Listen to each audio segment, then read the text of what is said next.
The British Barbarians, a Hilltop Novel, by Grant Allen, 1895. Introduction, which every reader of this book is requested to read before beginning the story. This is a hilltop novel. I dedicate it to all who have heart enough, brain enough, and soul enough to understand it. What do I mean by a hilltop novel? Well, of late we have been flooded with stories of evil tendencies. A hilltop novel is one which raises a protest in favor of purity. Why have not novelists raised the protest earlier? For this reason.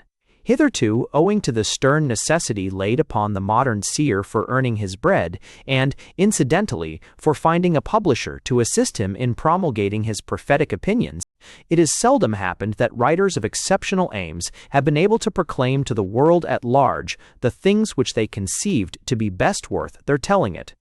Especially has this been the case in the province of fiction. Let me explain the situation. Most novels nowadays have to run as serials through magazines or newspapers, and the editors of these periodicals are timid to a degree which outsiders would hardly believe with regard to the fiction they admit into their pages. Endless spells surround them. This story or episode would annoy their Catholic readers. That one would repel their Wesleyan Methodist subscribers. Such an incident is unfit for the perusal of the young person. Such another would drive away the offended British matron. I do not myself believe there is any real ground for this excessive and, to be quite frank, somewhat ridiculous timidity. Incredible as it may seem to the ordinary editor, I am of opinion that it would be possible to tell the truth, and yet preserve the circulation. A first-class journal does not really suffer because 2 or 3 formalists or 2 or 3 bigots among its thousands of subscribers give it up for 6 weeks in a pet of ill temper, and then take it on again. Still, the effect remains. It is almost impossible to get a novel printed in an English journal unless it is warranted to contain nothing at all to which anybody, however narrow, could possibly object on any grounds whatever, religious, political, social, moral, or aesthetic.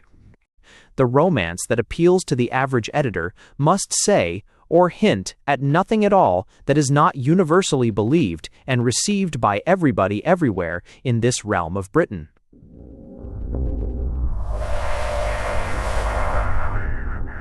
But literature, as Thomas Hardy says with truth, is mainly the expression of souls in revolt. Hence the antagonism between literature and journalism. Why, then, publish one's novels serially at all? Why not appeal at once to the outside public, which has few such prejudices? Why not deliver one's message direct to those who are ready to consider it, or at least to hear it? Because, unfortunately, the serial rights of a novel at the present day are 3 times as valuable, in money worth, as the final book rights. A man who elects to publish direct instead of running his story through the columns of a newspaper is forfeiting, in other words, 3/4 of his income. This loss the prophet who cares for his mission could cheerfully endure, of course, if only the diminished income were enough for him to live upon. But in order to write, he must first eat.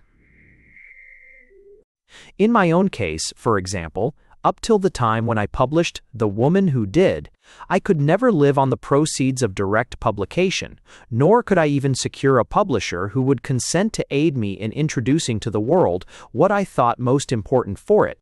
Having now found such a publisher, having secured my mountain, I am prepared to go on delivering my message from its top, as long as the world will consent to hear it.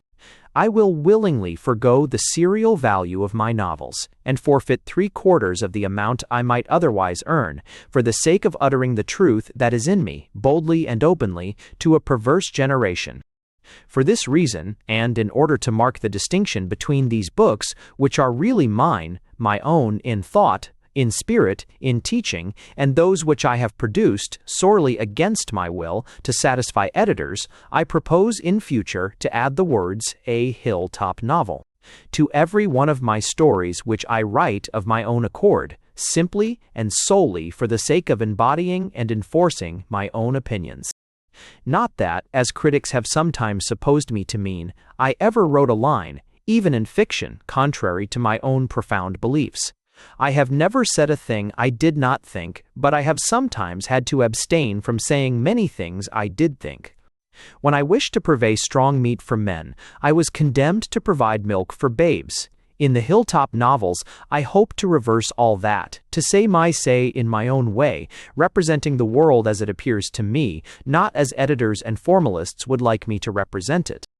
The Hilltop novels, however, will not constitute, in the ordinary sense, a series. I shall add the name as a trademark to any story by whomsoever published, which I have written as the expression of my own individuality. Nor will they necessarily appear in the first instance in volume form. If ever I should be lucky enough to find an editor sufficiently bold and sufficiently righteous to venture upon running a Hilltop novel as a serial through his columns, I will gladly embrace that mode of publication.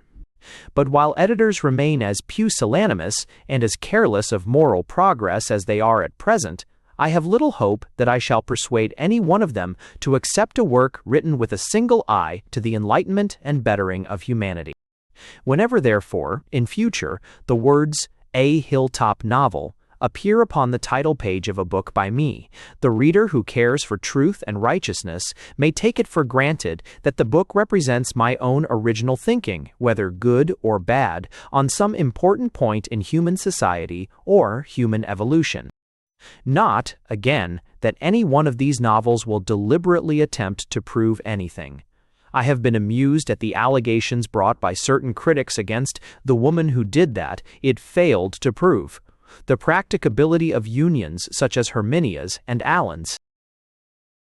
The famous Scotsman, in the same spirit, objected to Paradise Lost that it proved nathing, but his criticism has not been generally endorsed as valid. To say the truth, it is absurd to suppose a work of imagination can prove or disprove anything. The author holds the strings of all his puppets and can pull them as he likes, for good or evil. He can make his experiments turn out well or ill. He can contrive that his unions should end happily or miserably, or then can his story be said to prove anything. A novel is not a proposition in Euclid. I give due notice beforehand to reviewers in general that if any principle at all is proved by any of my Hilltop novels, it will be simply this: act as I think right for the highest good of humankind, and you will infallibly and inevitably come to a bad end for it. Not to prove anything, but to suggest ideas, to arouse emotions is, I take it, the true function of fiction. One wishes to make one's readers think about problems they have never considered, feel with sentiments they have disliked or hated. The novelist as prophet has his duty defined for him in those divine words of Shelley's: singing songs unbidden, till the world is wrought to sympathy with hopes and fears it heeded not. That, too, is the reason that impels me to embody such views as these in romantic fiction, not in deliberate treatises. Why sow your ideas broadcast, many honest critics say, in novels where mere boys and girls can read them? Why not formulate them in serious and argumentative books, where wise men alone will come across them? The answer is, because wise men are wise already, it is the boys and girls of a community who stand most in need of suggestion and instruction. Women, in particular, are the chief readers of fiction, and it is women whom one mainly desires to arouse to interest in profound problems by the aid of this vehicle. Especially should one arouse them to such living interest while they are still young and plastic, before they have crystallized and hardened into the conventional marionettes of polite society. Make them think while they are young, make them feel while they are sensitive. It is then alone that they will think and feel, if ever. I will venture, indeed, to enforce my views on this subject by a little apologue which I have somewhere read, or heard, or invented. A revolutionist desired to issue an election address to the working men of Bermondsey. The rector of the parish saw it at the printer's and came to him much perturbed. "Why write it in English?" he asked. "It will only inflame the minds of the lower orders. Why not allow me to translate it into Ciceronian Latin?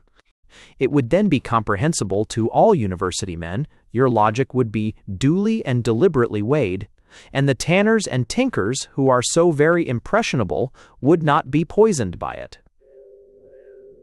"My friend," said the revolutionist. "It is the tanners and tinkers I want to get at.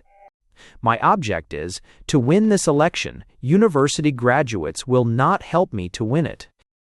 The business of the preacher is above all things to preach. But in order to preach, he must first reach his audience. The audience in this case consists in large part of women and girls who are most simply and easily reached by fiction. Therefore, fiction is today the best medium for the preacher of righteousness who addresses humanity." Why, once more, this particular name? A hilltop novel? For something like this reason. I am writing in my study on a heather-clad hilltop. When I raise my eye from my sheet of foolscap, it falls upon miles and miles of broad open moorland. My window looks out upon unsullied nature. Everything around is fresh and pure and wholesome. Through the open casement, the scent of the pines blows in with the breeze from the neighboring firwood. Keen airs sigh through the pine needles. Grasshoppers chirp from deep tangles of bracken. The song of a skylark drops from the sky like soft rain in summer. In the evening, a nightjar croons to us his monotonously passionate love wail from his perch on the gnarled boughs of the windswept larch that crowns the upland. But away below in the valley, as night draws on, a lurid glare reddens the northeastern horizon. It marks the spot where the great wen of London heaves and festers. Up here on the free hills, the sharp air blows in upon us, limpid and clear from 1,000 leagues of open ocean. Down there in the crowded town, it stagnates and ferments, polluted with the diseases and vices of centuries. This is an urban age. The men of the villages, alas, are leaving behind them the green fields and purple moors of their childhood, are foolishly crowding into the narrow lanes and purlieus of the great cities. Strange decadent sins and morbid pleasures entice them thither. But I desire in these books to utter a word once more in favor of higher and purer ideals of life and art. Those who sicken of the foul air and lurid light of towns may still wander side by side with me on these heathery highlands. Far, far below, the theater and the music hall spread their garish gas lamps. Let who will heed them. But here on the open hilltop we know fresher and more wholesome delights. Those feverish joys allure us not. O decadents of the town, we have seen your sham idols, your tinsel Arcadias. We have tired of their stuffy atmosphere, their dazzling jets, their weary ways, their gaudy dresses. We shun the sunken cheeks, the lackluster eyes, the heart-sick souls of your painted goddesses. We love not the fetid air, thick and hot with human breath, and reeking with tobacco smoke, of your modern Parnassus, a Parnassus whose crags were reared and shaped by the hands of the stage carpenter. Your studied dalliance with your venal muses is little to our taste. Your halls are too stifling with carbonic acid gas. For us, we breathe oxygen. And the oxygen of the hilltops is purer, keener, rarer, more ethereal. It is rich in ozone. Now, ozone stands to common oxygen itself as the clean-cut metal to the dull and leaden exposed surface.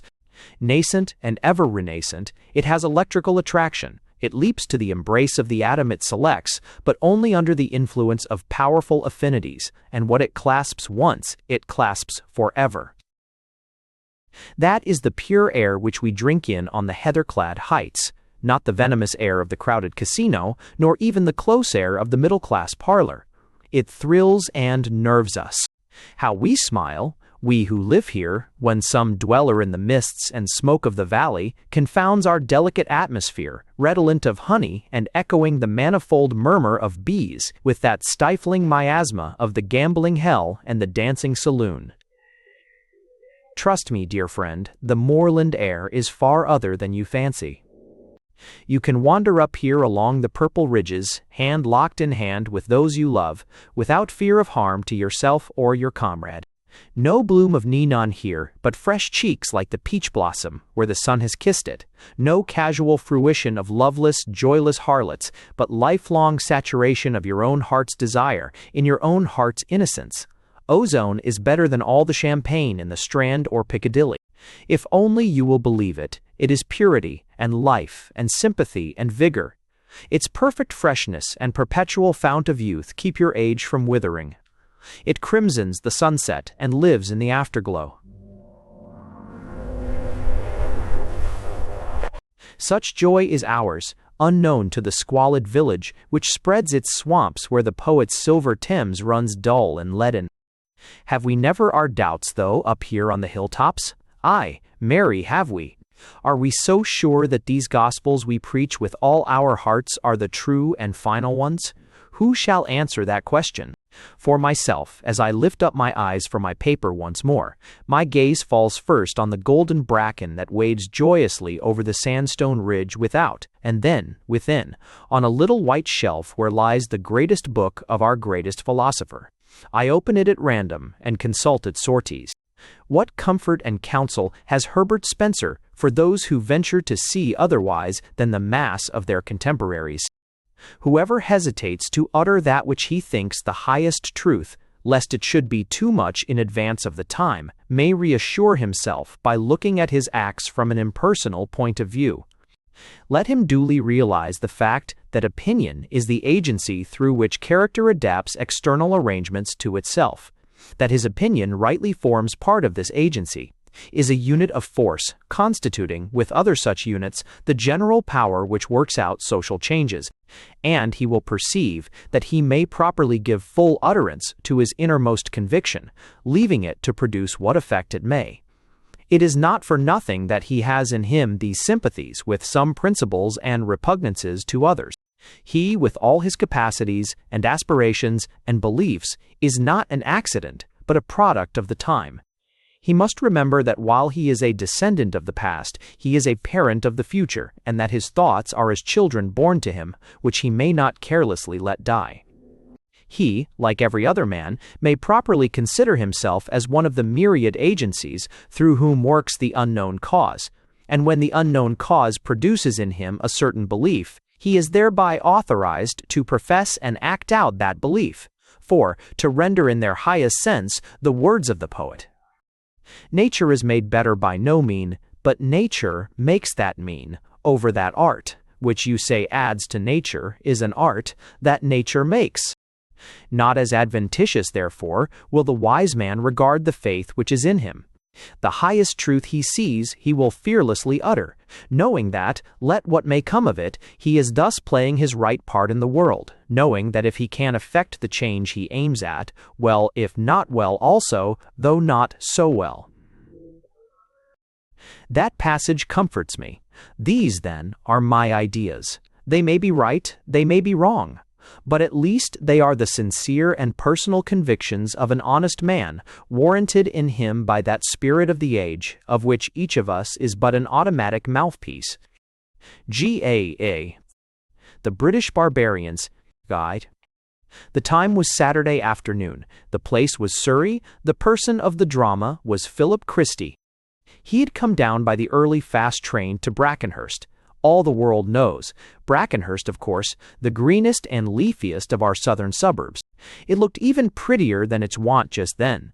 That town of villas, in the first fresh tenderness of its wan spring foliage, the first full flush of lilac, laburnum, horse-chestnut, and guelder rose. The air was heavy with the odor of May and the hum of bees. Philip paused a while at the corner, by the ivied cottage, admiring it silently. He was glad he lived there, so very aristocratic. What joy to glide direct, on the enchanted carpet of the South-Eastern Railway, from the gloom and din and bustle of Cannon Street to the breadth and space and silence and exclusiveness of that upland village. For Philip Christie was a gentlemanly clerk in Her Majesty's civil service. As he stood there admiring it all with roving eyes, he was startled after a moment by the sudden, and as it seemed to him unannounced apparition of a man in a well-made gray tweed suit, just a yard or two in front of him. He was aware of an intruder. To be sure, there was nothing very remarkable at first sight either in the stranger's dress, appearance, or manner. All that Philip noticed for himself in the newcomer's mien for the first few seconds was a certain distinct air of social superiority and innate nobility of gait and bearing. So much, at least, he observed at a glance quite instinctively. But it was not this quiet and unobtrusive tone, as of the best society, that surprised and astonished him. Brackenhurst prided itself, indeed, on being a most well-bred and distinguished neighborhood. People of note grew as thick there as heather or whortleberries. What puzzled him more was the abstruser question, where on earth the stranger could have come from so suddenly. Philip had glanced up the road and down the road just 2 minutes before, and was prepared to swear when he withdrew his eyes. Not a soul loomed in sight in either direction. Whence, then, could the man in the gray suit have emerged? Had he dropped from the clouds? No gate opened into the road on either side for 200 yards or more, for Brackenhurst is one of those extremely respectable villa neighborhoods where every house and eligible family residence stands in its own grounds of at least 6 acres. Now Philip could hardly suspect that so well-dressed a man of such distinguished exterior would be guilty of such a gross breach of the recognized code of Brackenhurstian manners as was implied in the act of vaulting over a hedgerow. So he gazed in blank wonder at the suddenness of the apparition, more than half inclined to satisfy his curiosity by inquiring of the stranger how the dickens he had got there. A moment's reflection, however, sufficed to save the ingenuous young man from the pitfall of so serious a social solecism. It would be fatal to accost him. For, mark you, no matter how gentlemanly and well-tailored a stranger may look, you can never be sure nowadays, in these topsy-turvy times of subversive radicalism, whether he is or is not really a gentleman. That makes acquaintanceship a dangerous luxury. If you begin by talking to a man, be it ever so casually, he may desire to thrust his company upon you, willy-nilly, in future. And when you have ladies of your family living in a place, you really cannot be too particular what companions you pick up there, were it even in the most informal and momentary fashion. Besides, the fellow might turn out to be one of your social superiors, and not care to know you, in which case, of course, you would only be letting yourself in for a needless snubbing. In fact, in this modern England of ours, this fatherland of snobdom, one passes one's life in a seesaw of doubt between the Scylla and Charybdis of those two antithetical social dangers. You are always afraid you may get to know somebody you yourself do not want to know, or may try to know somebody who does not want to know you. Guided by these truly British principles of ancestral wisdom, Philip Christie would probably never have seen anything more of the distinguished-looking stranger had it not been for a passing accident of muscular action, over which his control was distinctly precarious. He happened in brushing past to catch the stranger's eye. It was a clear blue eye, very deep and truthful. It somehow succeeded in riveting for a second Philip's attention, and it was plain the stranger was less afraid of speaking than Philip himself was, for he advanced with a pleasant smile on his open countenance and waved one gloveless hand in a sort of impalpable or half-checked salute, which impressed his new acquaintance as a vaguely polite continental gesture. This affected Philip favorably. The newcomer was a somebody then, and knew his place, for just in proportion as Philip felt afraid to begin conversation himself with an unplaced stranger, did he respect any other man who felt so perfectly sure of his own position that he shared no such middle-class doubts or misgivings. A duke is never afraid of accosting anybody. Philip was strengthened, therefore, in his first idea, that the man in the gray suit was a person of no small distinction in society, else surely he would not have come up and spoken with such engaging frankness and ease of manner. "I beg your pardon," the stranger said, addressing him in pure and limpid English, which sounded to Philip like the dialect of the very best circles, yet with some nameless difference of intonation or accent which certainly was not foreign, still less provincial, or Scotch, or Irish. It seemed rather like the very purest well of English undefiled Philip had ever heard, only, if anything, a little more so.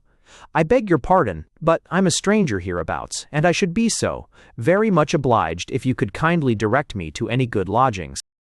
His voice and accent attracted Philip even more, now he stood near at hand, than his appearance had done from a little distance.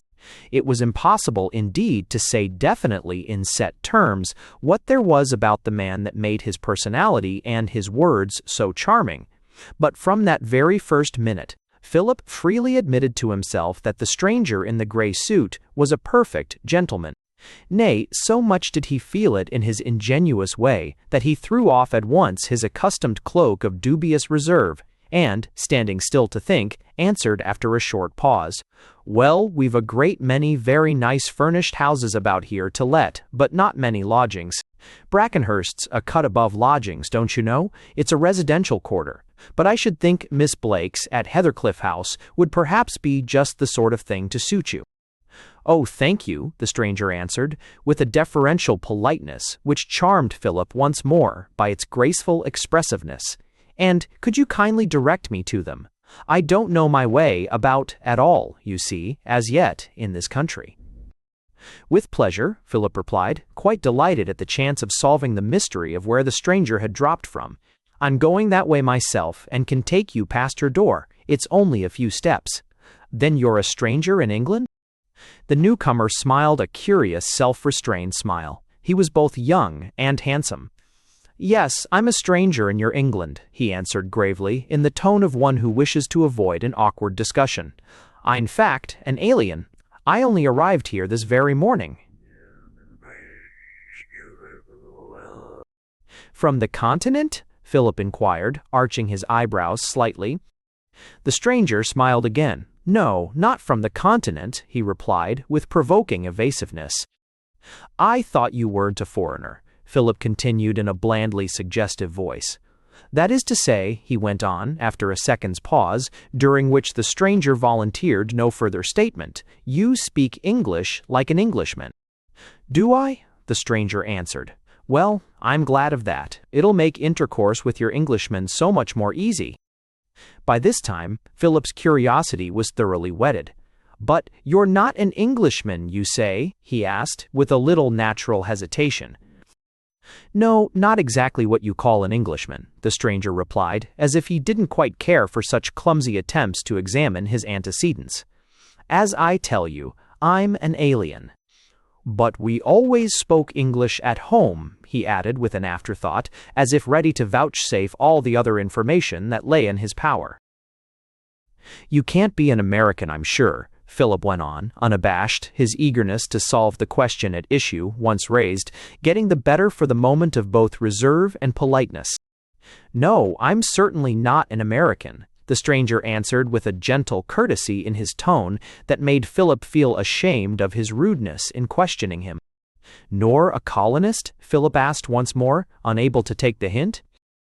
"Nor a colonist either," the alien replied curtly, and then he relapsed into a momentary silence which threw upon Philip the difficult task of continuing the conversation. The member of Her Britannic Majesty's Civil Service would have given anything just that minute to say to him frankly, "Well, if you're not an Englishman, and you're not an American, and you're not a colonist, and you are an alien, and yet you talk English like a native, and have always talked it, why, what in the name of goodness do you want us to take you for?" But he restrained himself with difficulty. There was something about the stranger that made him feel by instinct it would be more a breach of etiquette to question him closely than to question anyone he had ever met with. They walked on along the road for some minutes together, the stranger admiring all the way the golden tresses of the laburnum and the rich perfume of the lilac, and talking much as he went of the quaintness and prettiness of the suburban houses. Philip thought them pretty, too, or rather important, but failed to see, for his own part, where the quaintness came in. Nay, he took the imputation as rather a slur on so respectable a neighborhood, for to be quaint is to be picturesque, and to be picturesque is to be old-fashioned. But the stranger's voice and manner were so pleasant, almost so ingratiating, that Philip did not care to differ from him on the abstract question of a qualifying epithet. After all, there's nothing positively insulting in calling a house quaint, though Philip would certainly have preferred, himself, to hear the eligible family residences of that aristocratic neighborhood described in auctioneering phrase as imposing, noble, handsome, or important-looking. Just before they reached Miss Blake's door, the alien paused for a second. He took out a loose handful of money, gold and silver together, from his trouser pocket. "One more question," he said, with that pleasant smile on his lips. "If you'll excuse my ignorance, which of these coins is a pound now, and which is a sovereign?" "Why, A pound is a sovereign, of course, Philip answered briskly, smiling the genuine British smile of unfeigned astonishment that anybody should be ignorant of a minor detail in the kind of life he had always lived among. To be sure, he would have asked himself with equal simplicity what was the difference between a 20-franc piece, a Napoleon, and a louis, or would have debated as to the precise numerical relation between 25 cents and a quarter of a dollar. But then, those are mere foreign coins, you see, which no fellow can be expected to understand, unless he happens to have lived in the country they are used in. The others are British and necessary to salvation. That feeling is instinctive in the thoroughly provincial English nature. No Englishman ever really grasps for himself the simple fact that England is a foreign country to foreigners. If strangers happen to show themselves ignorant of any petty matter in English life, he regards their ignorance as silly and childish, not to be compared for a moment to his own natural unfamiliarity with the absurd practices of foreign nations. The alien, indeed, seemed to have learned beforehand this curious peculiarity of the limited English intellect, for he blushed slightly as he replied, "I know your currency. As a matter of arithmetic, of course, 12 pence make 1 shilling, 20 shillings make 1 pound. Of course, Philip echoed in a tone of perfect conviction. It would never have occurred to him to doubt for a moment that everybody knew intuitively those beggarly elements of the inspired British monetary system. Though they're singularly awkward units of value for anyone accustomed to a decimal coinage, so unreasonable and illogical, the stranger continued blandly, turning over the various pieces with a dubious air of distrust and uncertainty. "I beg your pardon," Philip said, drawing himself up very stiff and scarcely able to believe his ears. He was an official of Her Britannic Majesty's government and unused to such blasphemy. "Do I understand you to say you consider pounds, shillings, and pence unreasonable?" He put an emphasis on the last word that might fairly have struck terror to the stranger's breast, but somehow it did not. "Why, yes," the alien went on with imperturbable gentleness, "no order or principle, you know, no rational connection. A mere survival from barbaric use, a score and a dozen. The score is 1 man, 10 fingers and 10 toes. The dozen is 1 man with shoes on fingers and feet together. 12 pence make 1 shilling, 20 shillings 1 pound. How very confusing, and then the nomenclature's so absurdly difficult. Which of these is half a crown, if you please, and which is a florin? And what are their respective values in pence and shillings?" Philip picked out the coins and explained them to him separately. The alien, meanwhile, received the information with evident interest, as a traveler in that vast tract that is called abroad might note the habits and manners of some savage tribe that dwells within its confines, and solemnly wrapped each coin up in paper, as his instructor named it for him, writing the designation and value outside in a peculiarly beautiful and legible hand. "It's so puzzling, you see," he said in explanation, as Philip smiled another superior and condescending British smile at this infantile proceeding. "The currency itself has no congruity or order, and then even these queer unrelated coins haven't for the most part their values marked in words or figures upon them."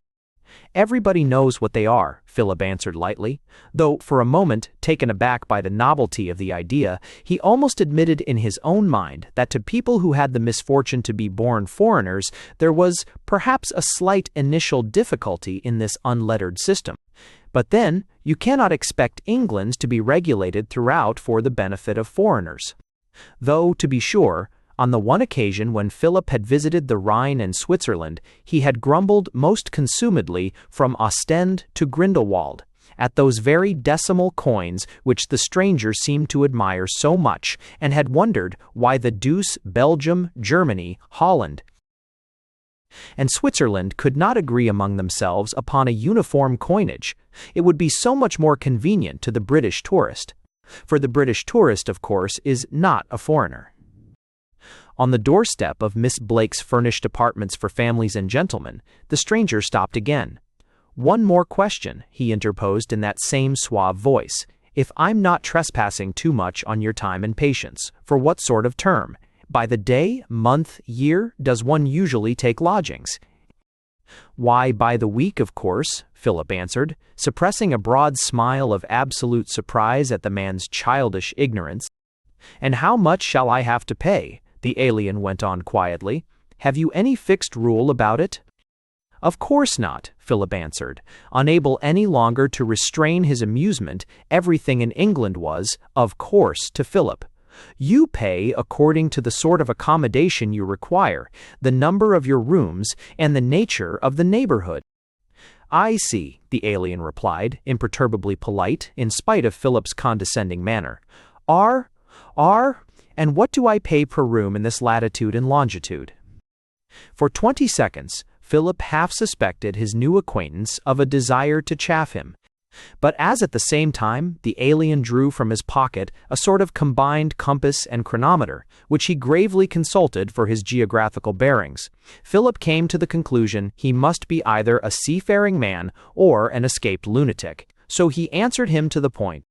"I should think," he said quietly, "as Miss Blake's are extremely respectable lodgings in a first-rate quarter and with a splendid view, you'll probably have to pay somewhere about 3 guineas.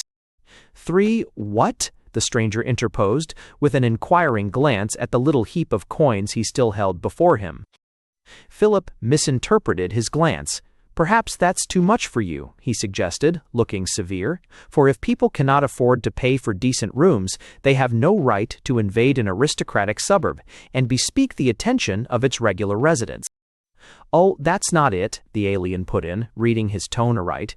"The money doesn't matter to me. As long as I can get a tidy room with sun and air, I don't mind what I pay. It's the guinea I can't quite remember about for the moment.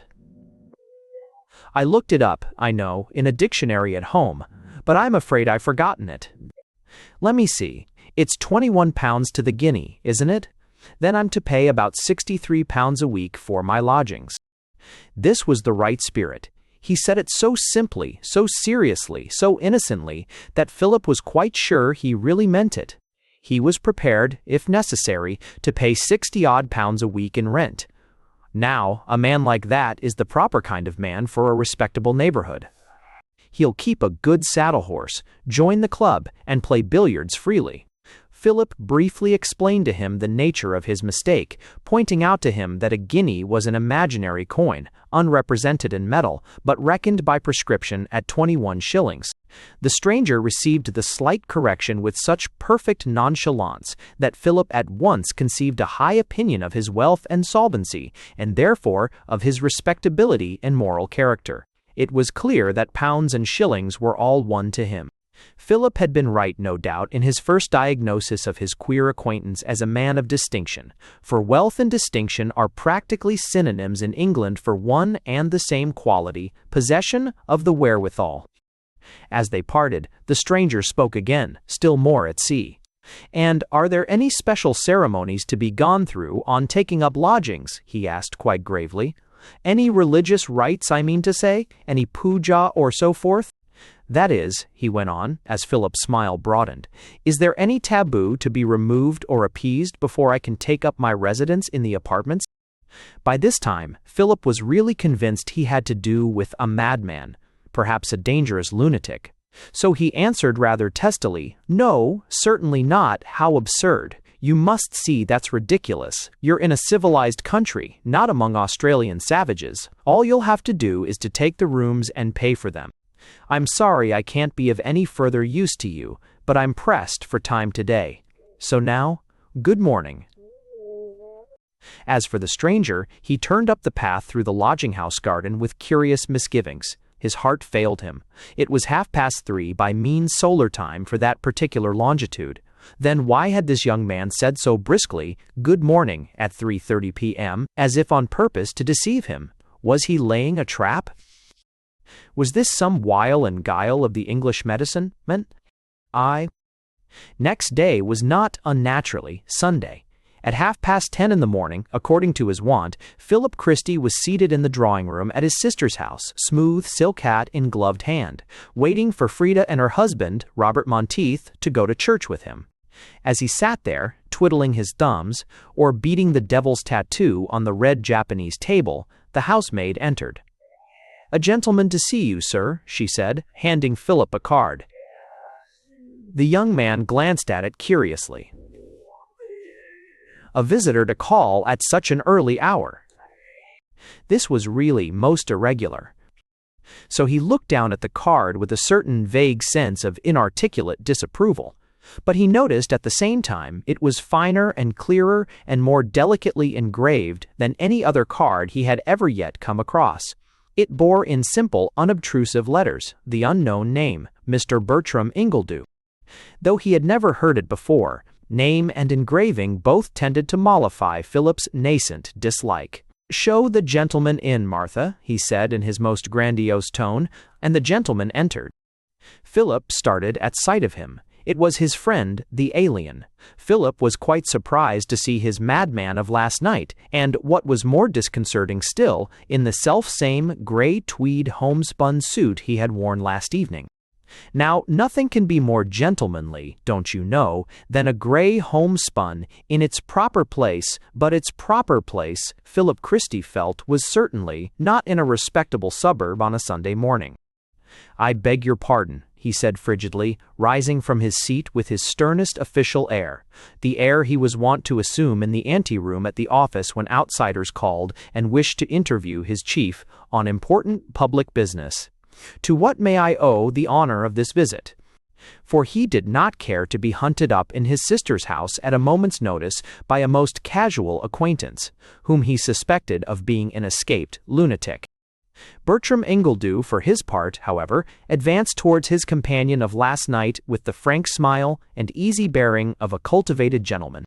He was blissfully unaware of the slight he was putting upon the respectability of Brackenhurst by appearing on Sunday in his gray tweed suit, so he only held out his hand as to an ordinary friend, with the simple words, "You were so extremely kind to me last night, Christie, that as I happen to know nobody here in England, I ventured to come round and ask your advice in unexpected circumstances that have since arisen." When Bertram Ingledew looked at him, Philip once more relented. The man's eye was so captivating. To say the truth, there was something taking about the mysterious stranger, a curious air of unconscious superiority, so that, the moment he came near, Philip felt himself fascinated. He only answered, therefore, in as polite a tone as he could easily muster. "Why, how did you get to know my name, or to trace me to my sister's?" "Oh, Miss Blake told me who you were and where you lived," Bertram replied most innocently. His tone was pure candor, "and when I went round to your lodgings just now, they explained that you were out, but that I should probably find you at Mrs. Monteith's, so of course I came on here." Philip denied the applicability of that naive "of course" in his inmost soul, but it was no use being angry with Mr. Bertram Ingledew. So much he saw at once. The man was so simple-minded, so transparently natural, one could not be angry with him. One could only smile at him, a superior, cynical, London-bred smile, for an unsophisticated foreigner. So the civil servant asked with a condescending air, "Well, what's your difficulty?" For he reflected to himself in a flash that as Ingledew had apparently a good round sum in gold and notes in his pocket yesterday, he was not likely to come borrowing money this morning. "It's like this, you see," the alien answered with charming simplicity. "I haven't got any luggage." "Not got any luggage," Philip repeated, awestruck, letting his jaw fall short and stroking his clean-shaven chin with one hand. He was more doubtful than ever now as to the man's sanity or respectability.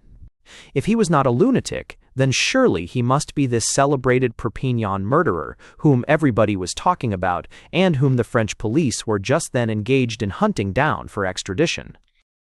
"No, I brought none with me on purpose," Mr. Ingledew replied, as innocently as ever. "I didn't feel quite sure about the ways, or the customs, or the taboos of England, so I had just this one suit of clothes made, after an English pattern of the present fashion, which I was lucky enough to secure from a collector at home, and I thought I'd buy everything else I wanted when I got to London. I brought nothing at all in the way of luggage with me." "Not even brush and comb?" Philip interposed, horrified. "Oh yes, naturally, just the few things one always takes in a vade-mecum," Bertram Ingledew answered, with a gracefully deprecatory wave of the hand, which Philip thought pretty enough, but extremely foreign. Beyond that, nothing. I felt it would be best, you see, to set oneself up in things of the country itself. One's surer then of getting exactly what's worn in the society one mixes in. For the first and only time, as he said those words, the stranger struck a chord that was familiar to Philip. "Oh, of course," the civil servant answered, with brisk acquiescence. "If you want to be really up to date in your dress, you must go to first-rate houses in London for everything. Nobody anywhere can cut like a good London tailor." Bertram Ingledew bowed his head. It was the acquiescent bow of the utter outsider who gives no opinion at all on the subject under discussion, because he does not possess any. As he probably came, in spite of his disclaimer, from America or the colonies, which are belated places, toiling in vain far in the rear of Bond Street, Philip thought this an exceedingly proper display of bashfulness, especially in a man who had only landed in England yesterday. But Bertram went on half musingly. "And you had told me," he said. "I'm sure not meaning to mislead me. There were no formalities or taboos of any kind on entering into lodgings. However, I found, as soon as I'd arranged to take the rooms and pay 4 guineas a week for them, which was a guinea more than she asked me, Miss Blake would hardly let me come in at all unless I could at once produce my luggage." He looked comically puzzled. "I thought at first," he continued, gazing earnestly at Philip, "the good lady was afraid I wouldn't pay her what I'd agreed, and would go away and leave her in the lurch without a penny, which was naturally a very painful imputation. But when I offered to let her have 3 weeks' rent in advance, I saw that wasn't all. There was a taboo as well. She couldn't let me in without luggage, she said, because it would imperil some luck or talisman, to which she frequently alluded as the respectability of her lodgings. This respectability seems a very great fetish. I was obliged at last, in order to ensure a night's lodging of any sort, to appease it by promising I'd go up to London by the first train today and fetch down my luggage." "Then you've things at Charing Cross. In the cloakroom, perhaps?" Philip suggested, somewhat relieved, for he felt sure Bertram Ingledew must have told Miss Blake it was he who had recommended him to Heathercliff House for furnished apartments. "Oh dear, no, nothing," Bertram responded cheerfully. "Not a sack to my back. I've only what I stand up in. And I called this morning just to ask as I passed if you could kindly direct me to an emporium in London where I could set myself up in all that's necessary." What?" Philip interposed, catching quick at the unfamiliar word with blank English astonishment, and more than ever convinced, in spite of denial, that the stranger was an American. "An emporium," Bertram answered, in the most matter-of-fact voice. "A magazine, don't you know? A place where they supply things in return for money. I want to go up to London at once this morning and buy what I require there." "Oh, a shop, you mean," Philip replied, putting on at once his most respectable British Sabbatarian air. "I can tell you of the very best tailor in London, whose cut is perfect, a fine flower of tailors, but not today. You forget you're in England, and this is Sunday. On the continent, it's different, but you'll find no decent shops here open today in town or country." Bertram Ingledew drew one hand over his high white brow with a strangely puzzled air. "No more I will," he said slowly, like one who by degrees half recalls with an effort some forgotten fact from dim depths of his memory. "I ought to have remembered, of course. Why, I knew that long ago. I read it in a book on the habits and manners of the English people. But somehow one never recollects these taboo days, wherever one may be, till one's pulled up short by them in the course of one's travels. Now, what on earth am I to do? A box, it seems, is the open sesame of the situation. Some mystic value is attached to it as a moral amulet. I don't believe that excellent Miss Blake would consent to take me in for a second night without the guarantee of a portmanteau to respectabilize me. We all have moments of weakness, even the most irreproachable Philistine among us. And as Bertram said those words in rather a piteous voice, it occurred to Philip Christie that the loan of a portmanteau would be a Christian act which might perhaps simplify matters for the handsome and engaging stranger. Besides, he was sure, after all, mystery or no mystery, Bertram Ingledew was somebody. That nameless charm of dignity and distinction impressed him more and more the longer he talked with the alien. "Well, I think perhaps I could help you," he hazarded after a moment, in a dubious tone. Though to be sure, if he lent the portmanteau, it would be like cementing the friendship for good or for evil, which Philip, being a prudent young man, felt to be in some ways a trifle dangerous. For who borrows a portmanteau must needs bring it back again, which opens the door to endless contingencies. I might be able. At that moment, their colloquy was suddenly interrupted by the entry of a lady who immediately riveted Bertram Ingledew's attention.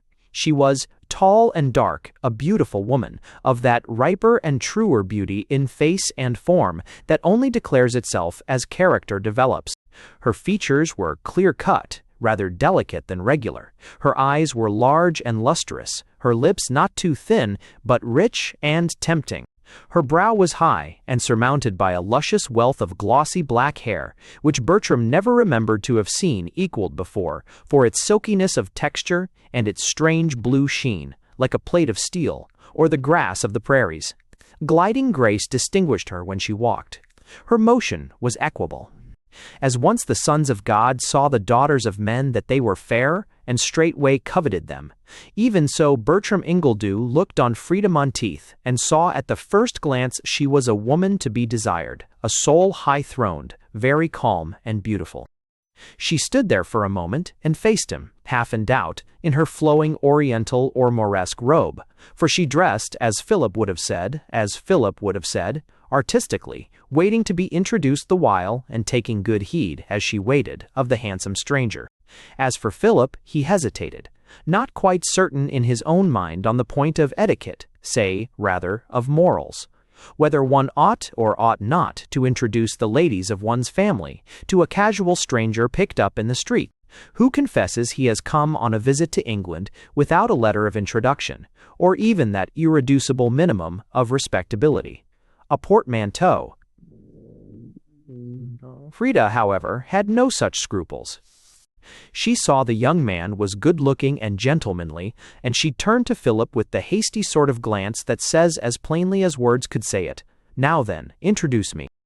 Thus mutely exhorted, though with a visible effort, Philip murmured half inarticulately, in a stifled undertone, "My sister, Mrs. Monteith, Mr. Bertram Ingledew," and then trembled inwardly.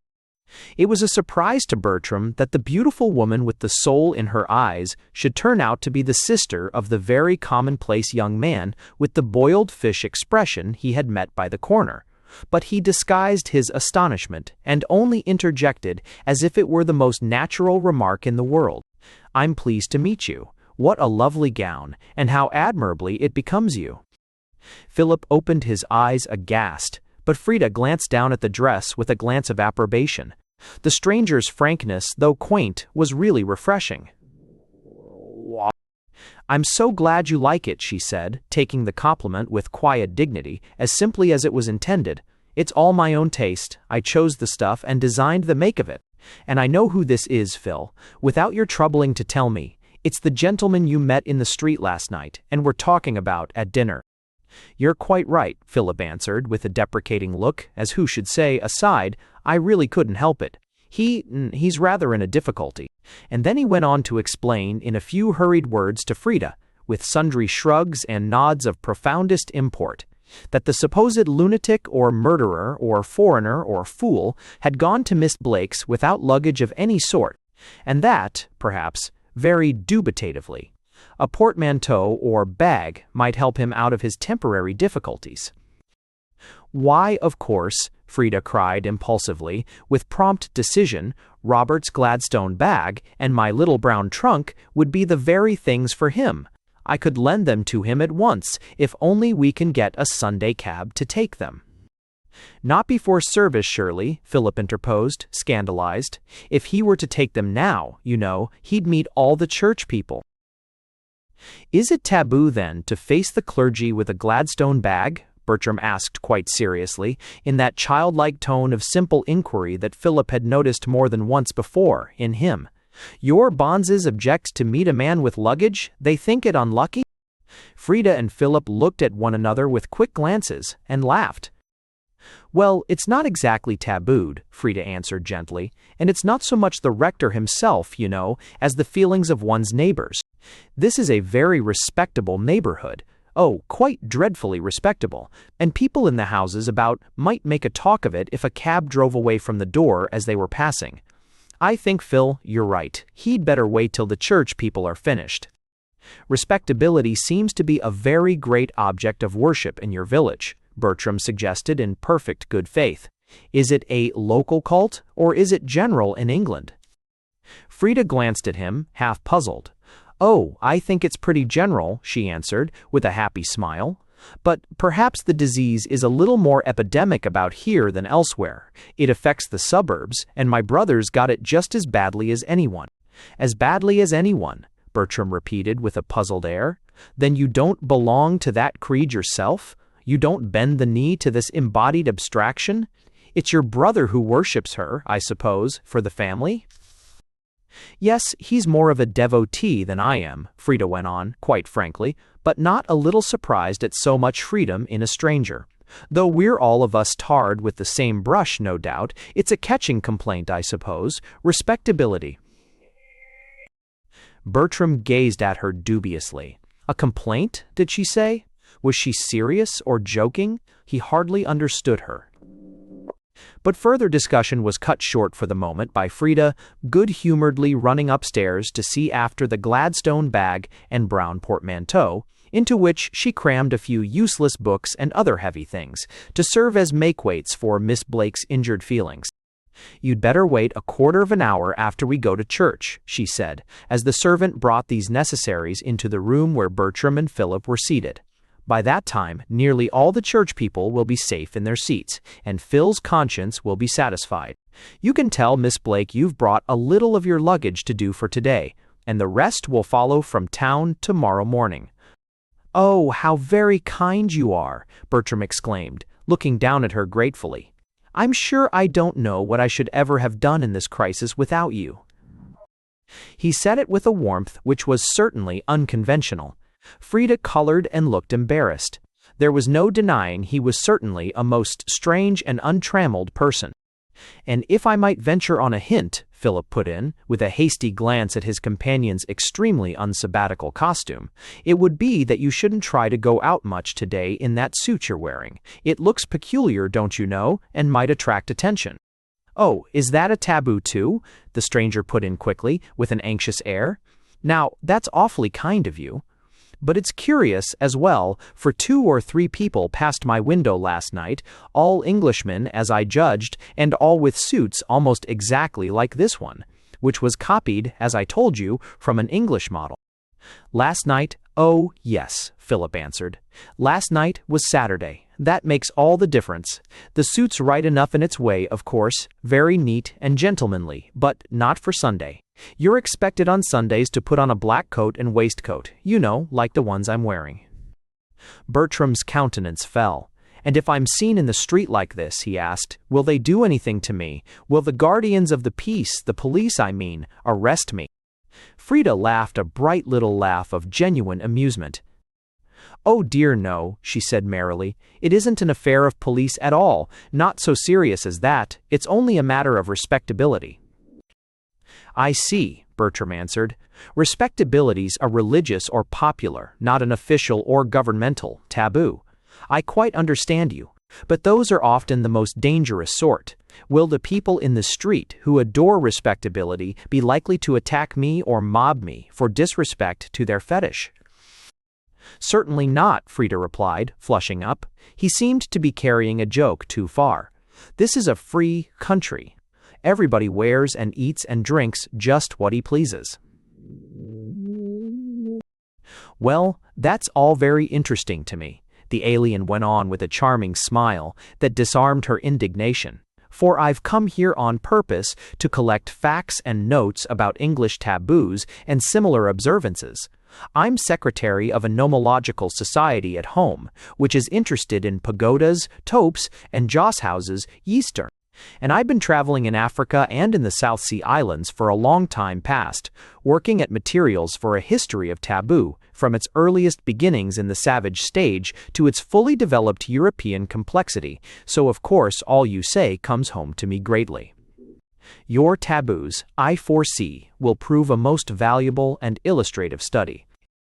I beg your pardon, Philip interposed stiffly, now put upon his mettle. We have no taboos at all in England. You're misled, no doubt, by a mere playful façon de parler, which society indulges in.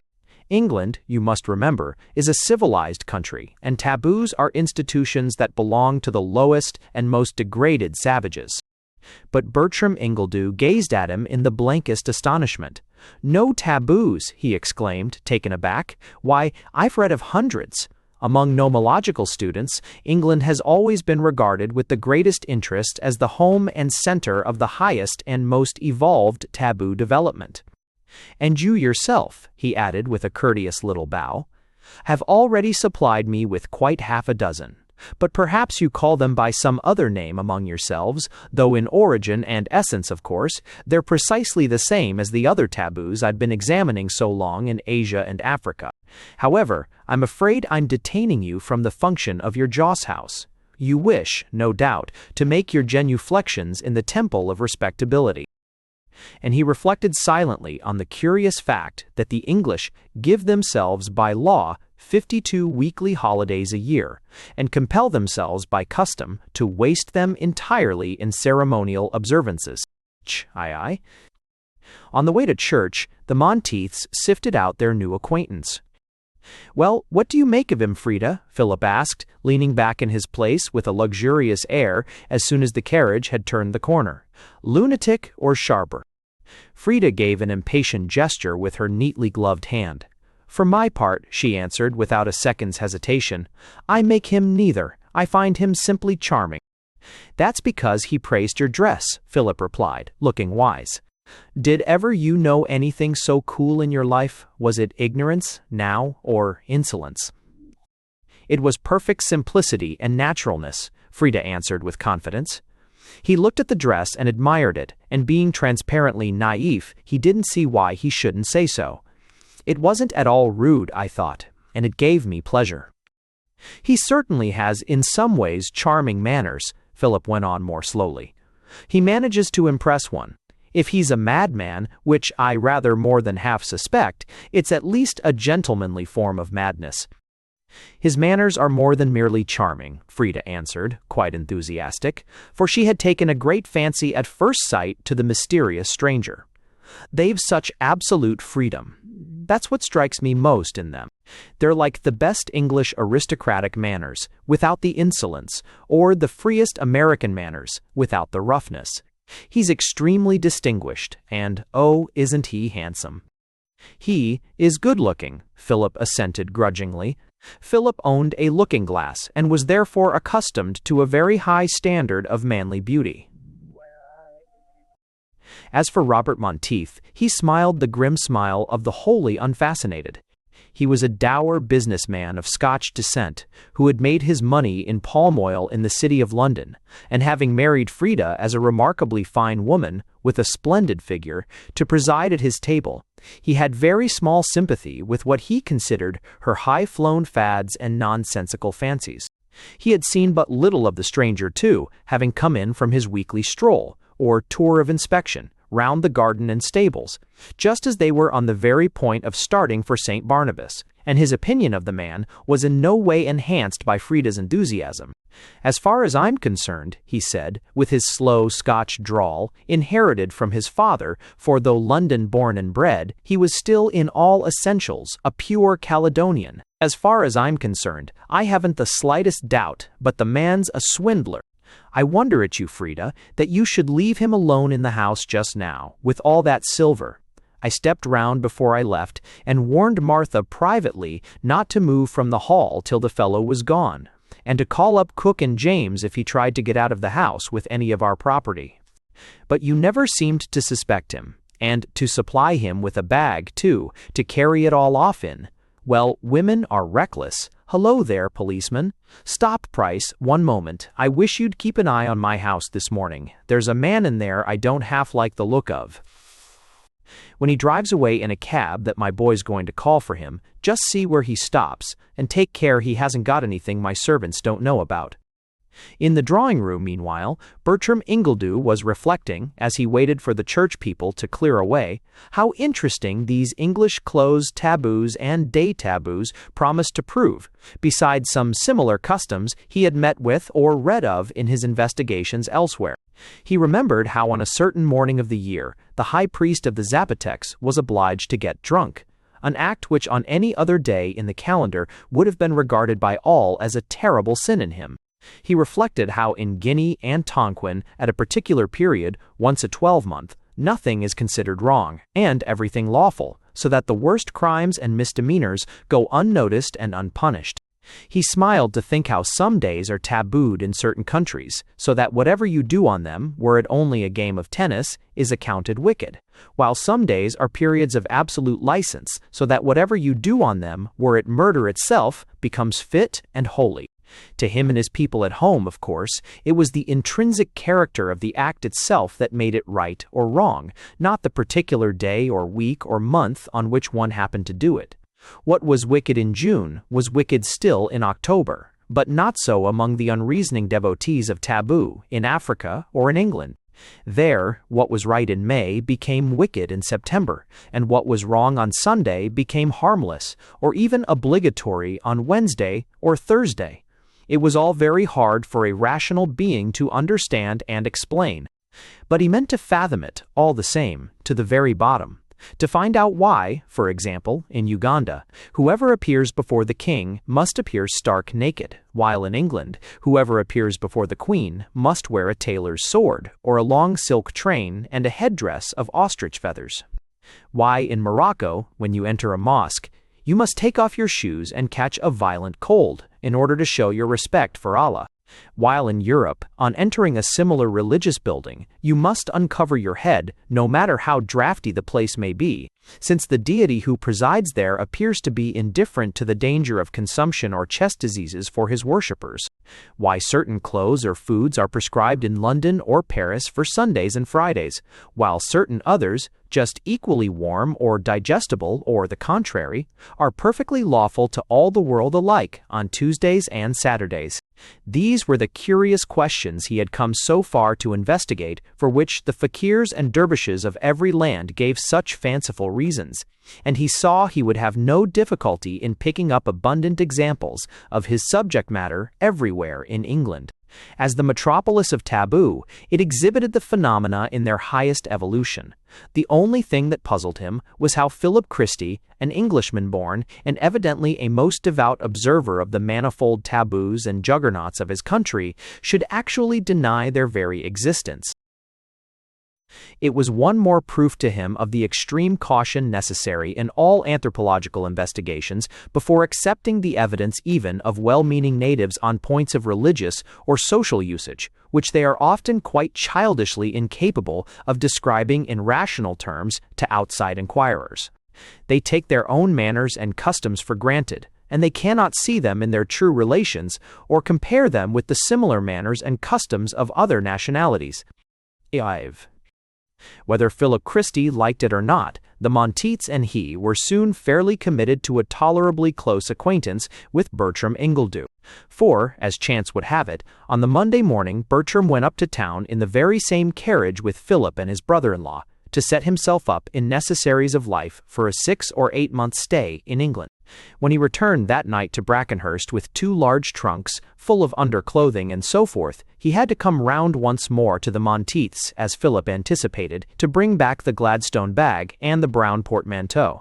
He did it with so much graceful and gracious courtesy, and such manly gratitude for the favor done him, that he left still more deeply than ever on Frida's mind the impression of a gentleman. And he had ordered everything necessary to social salvation at the very best tailor's, so strictly in accordance with Philip's instructions that he thought he should now transgress no more. The sumptuary rules in that matter made and established as long as he remained in this realm of England. He had commanded a black cutaway coat, suitable for Sunday morning, and a curious garment called a frock coat, buttoned tight over the chest, to be worn in the afternoon, especially in London, and a still quainter coat made of shiny broadcloth with strange tails behind, which was considered respectable after 7 p.m. for a certain restricted class of citizens, those who paid a particular impost known as income tax. As far as he could gather from what the tailor told him, though the classes who really did any good in the state, the working men and so forth, seemed exempted by general consent from wearing it. Their dress, indeed, he observed, was, strange to say, the least cared for and evidently the least costly of anybody's. He admired the Monteith children so unaffectedly, too, telling them how pretty and how sweet-mannered they were to their very faces, that he quite won Frida's heart, though Robert did not like it. Robert had evidently some deep-seated superstition about the matter, for he sent Mamie, the eldest girl, out of the room at once. She was 4 years old, and he took little Archie, the 2-year-old, on his knee, as if to guard him from some moral or social contagion. Then Bertram remembered how he had seen African mothers beat or pinch their children till they made them cry, to avert the evil omen, when he praised them to their faces. And he recollected, too, that most fetishistic races believe in nemesis. That is to say, in jealous gods, who, if they see you love a child too much, or admire it too greatly, will take it from you or do it some grievous bodily harm, such as blinding it or maiming it, in order to pay you out for thinking yourself too fortunate. He did not doubt, therefore, but that in Scotland, which he knew by report to be a country exceptionally given over to terrible superstitions, the people still thought their sanguinary Calvinistic deity, fashioned by a race of stern John Knoxes in their own image, would do some harm to an overpraised child, to wean them from it. He was glad to see, however, that Frida at least did not share this degrading and hateful belief, handed down from the most fiendish of savage conceptions. On the contrary, she seemed delighted that Bertram should pat little Mamie on the head and praise her sunny smile and her lovely hair, just like her mother's. To Philip, this was all a rather serious matter. He felt he was responsible for having introduced the mysterious alien, however unwillingly, into the bosom of Robert Monteith's family. Now, Philip was not rich, and Frida was supposed to have made a good match of it. That is to say, she had married a man a great deal wealthier than her own upbringing. So Philip, after his kind, thought much of the Monteith connection. He lived in lodgings at Brackenhurst, at a highly inconvenient distance from town, so as to be near their house, and catch whatever rays of reflected glory might fall upon his head, like a shadowy halo from their horses and carriages, their dinners and garden parties. He did not like, therefore, to introduce into his sister's house anybody that Robert Monteith, that moneyed man of oil, in the West African trade, might consider an undesirable acquaintance. But as time wore on, and Bertram's new clothes came home from the tailor's, it began to strike the civil servant's mind that the mysterious alien, though he excited much comment and conjecture in Brackenhurst, was accepted on the whole by local society as rather an acquisition to its ranks than otherwise. He was well off, he was well dressed, he had no trade or profession, and Brackenhurst, undermanned, hailed him as a godsend for afternoon teas and informal tennis parties. That ineffable air of distinction, as of one royal born, which Philip had noticed at once the first evening they met, seemed to strike and impress almost everybody who saw him.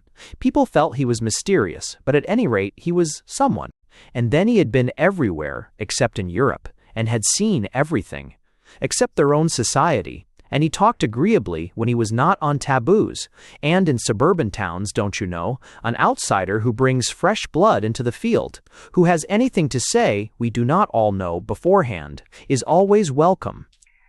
So Brackenhurst accepted Bertram Ingledew before long, as an eccentric but interesting and romantic person. Not that he stopped much in Brackenhurst itself.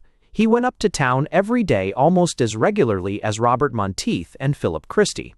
He had things he wanted to observe there, he said, for the work he was engaged upon, and the work clearly occupied the best part of his energies. Every night he came down to Brackenhurst with his notebook crammed full of modern facts and illustrative instances. He worked most of all in the East End. he told Frida confidentially. There he could see best the remote results of certain painful English customs and usages he was anxious to study. Still, he often went west, too, for the West End taboos, though not in some cases so distressing as the East End ones, were at times much more curiously illustrative and ridiculous. He spoke so seriously that after a time, Frida, who was just at first inclined to laugh at his odd way of putting things, began to take it all in the end quite as seriously as he did. He felt more at home with her than with anybody else at Brackenhurst. She had sympathetic eyes, and he lived on sympathy. He came to her so often for help in his difficulties that she soon saw he really meant all he said, and was genuinely puzzled in a very queer way by many varied aspects of English society. In time, the two grew quite intimate together. But on one point, Bertram would never give his new friend the slightest information, and that was the whereabouts of that mysterious home he so often referred to. Oddly enough, no one ever questioned him closely on the subject. A certain singular reserve of his, which alternated curiously with his perfect frankness, prevented them from trespassing so far on his individuality. People felt they must not. Somehow, when Bertram Ingledew let it once be felt he did not wish to be questioned on any particular point, even women managed to restrain their curiosity, and he would have been either a very bold or a very insensitive man who would have ventured to continue questioning him any further. So, though many people hazarded guesses as to where he had come from, nobody ever asked him the point-blank question, "Who are you, if you please, and what do you want here?" The alien went out a great deal with the Monteiths. Robert himself did not like the fellow. He said one never quite knew what the deuce he was driving at, but Frida found him always more and more charming, though so full of information. While Philip admitted he was excellent form, and such a capital tennis player. So whenever Philip had a day off in the country, they three went out in the fields together, and Frida at least thoroughly enjoyed and appreciated the freedom and freshness of the newcomer's conversation. On one such day they went out, as it chanced, into the meadows that stretch up the hill behind Brackenhurst. Frida remembered it well afterwards. It was the day when an annual Saturnalia of vulgar vice usurps and pollutes the open downs at Epsom. Bertram did not care to see it, he said. The rabble of a great town turned loose to desecrate the open face of nature. Even regarded as a matter of popular custom, he had looked on at much the same orgies before in New Guinea and on the Zambesi, and they only depressed him. So he stopped at Brackenhurst and went for a walk instead in the fresh summer meadows.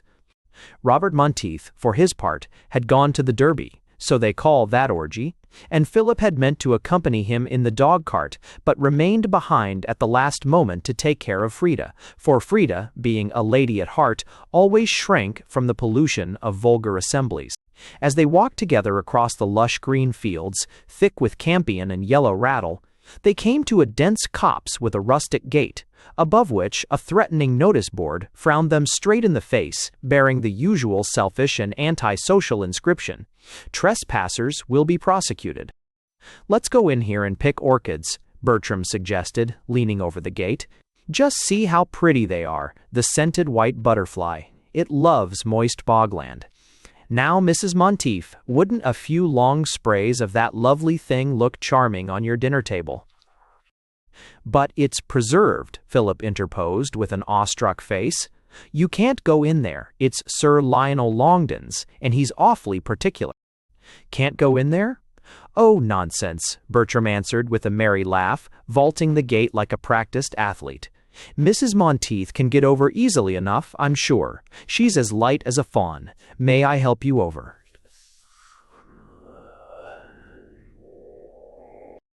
"But it's private," Philip went on, in a somewhat horrified voice, "and the pheasants are sitting." "Private? How can it be? There's nothing sown here. It's all wild wood. We can't do any damage." "If it was growing crops, of course, one would walk through it, not at all, or at least very carefully. But this is pure woodland." "They're not tabooed, but they're preserved."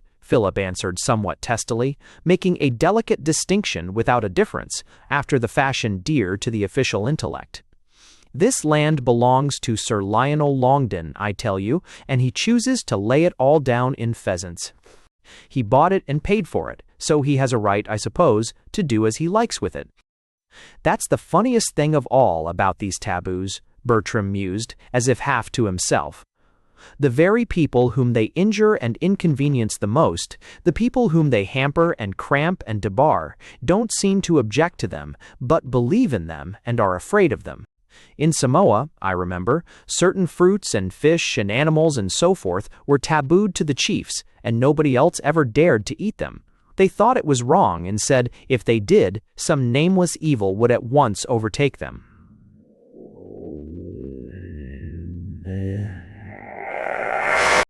People fight hardest to preserve their bogies. They fancy some appalling unknown dissolution would at once result from reasonable action. I tried one day to persuade a poor devil of a fellow in Samoa who'd caught one of these fish and who was terribly hungry, that no harm would come to him if he cooked it and ate it. But he was too slavishly frightened to follow my advice. He said it was taboo to the god-descended chiefs. If a mortal man tasted it, he would die on the spot, so nothing on earth would induce him to try it. Though to be sure, even there, nobody ever went quite so far as to taboo the very soil of earth itself. Everybody might till and hunt where he liked. It's only in Europe, where evolution goes furthest, that taboo has reached that last silly pitch of injustice and absurdity. Well, we're not afraid of the fetish, you and I, Mrs. Monteith. Jump up on the gate, I'll give you a handover. And he held out one strong arm as he spoke to aid her. Frida had no such fanatical respect for the bogey of vested interests as her superstitious brother, so she mounted the gate gracefully. She was always graceful. Bertram took her small hand and jumped her down on the other side, while Philip, not liking to show himself less bold than a woman in this matter, climbed over it after her, though with no small misgivings. They strolled on into the wood, picking the pretty white orchids by the way as they went, for some little distance. The rich mold underfoot was thick with sweet woodruff and trailing loosestrife. Every now and again, as they stirred the live brambles that encroached upon the path, a pheasant rose from the ground with a loud whirrar, ardar before them. Philip felt most uneasy. "You'll have the keepers after you in a minute," he said, with a deprecating shrug.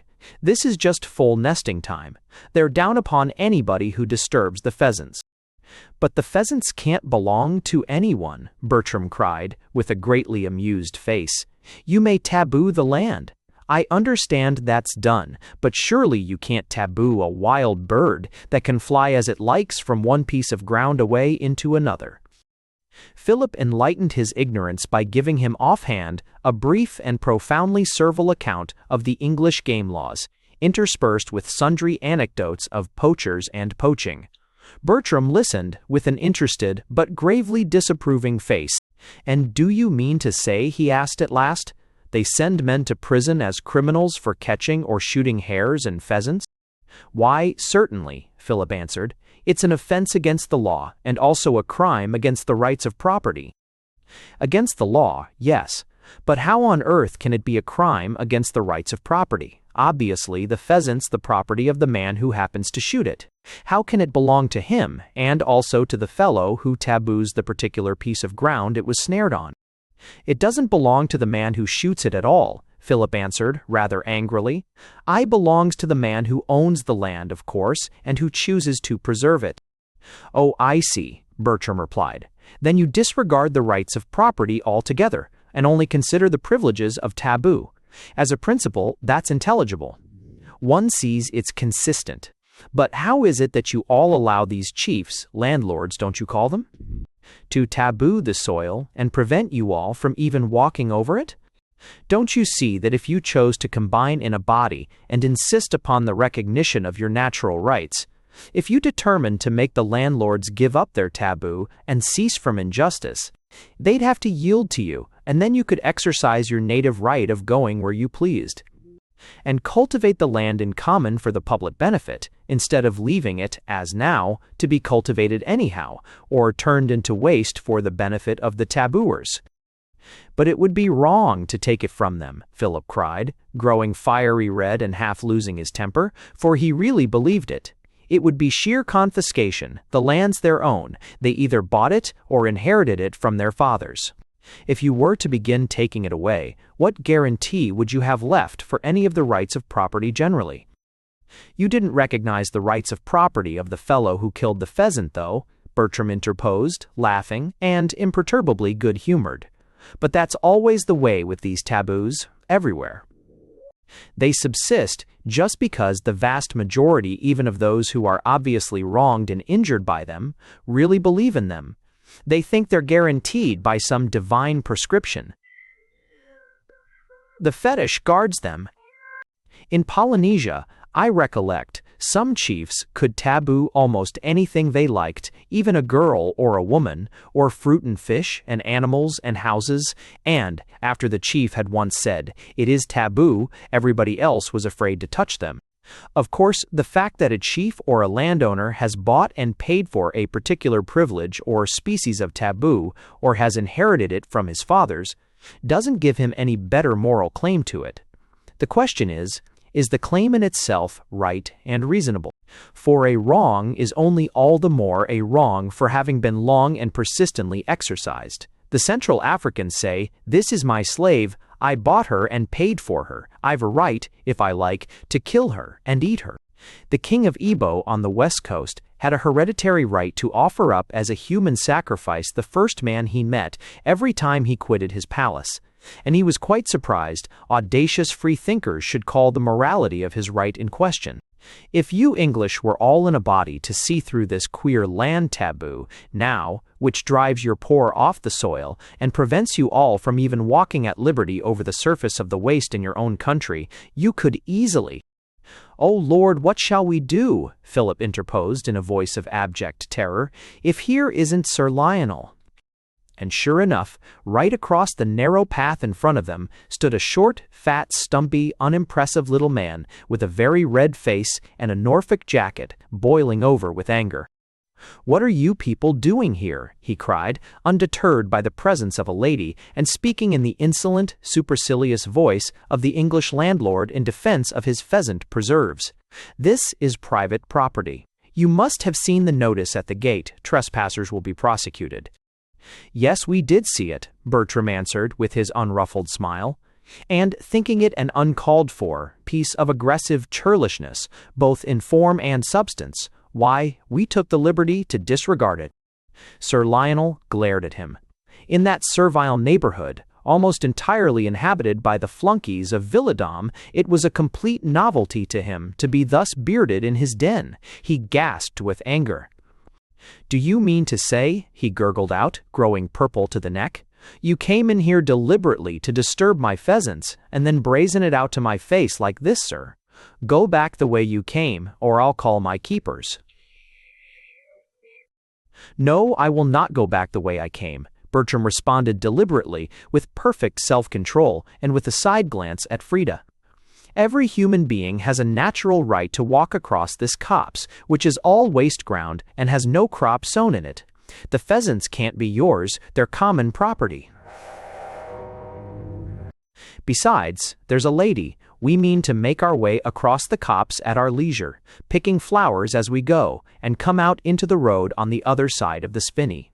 It's a universal right of which no country and no law can possibly deprive us."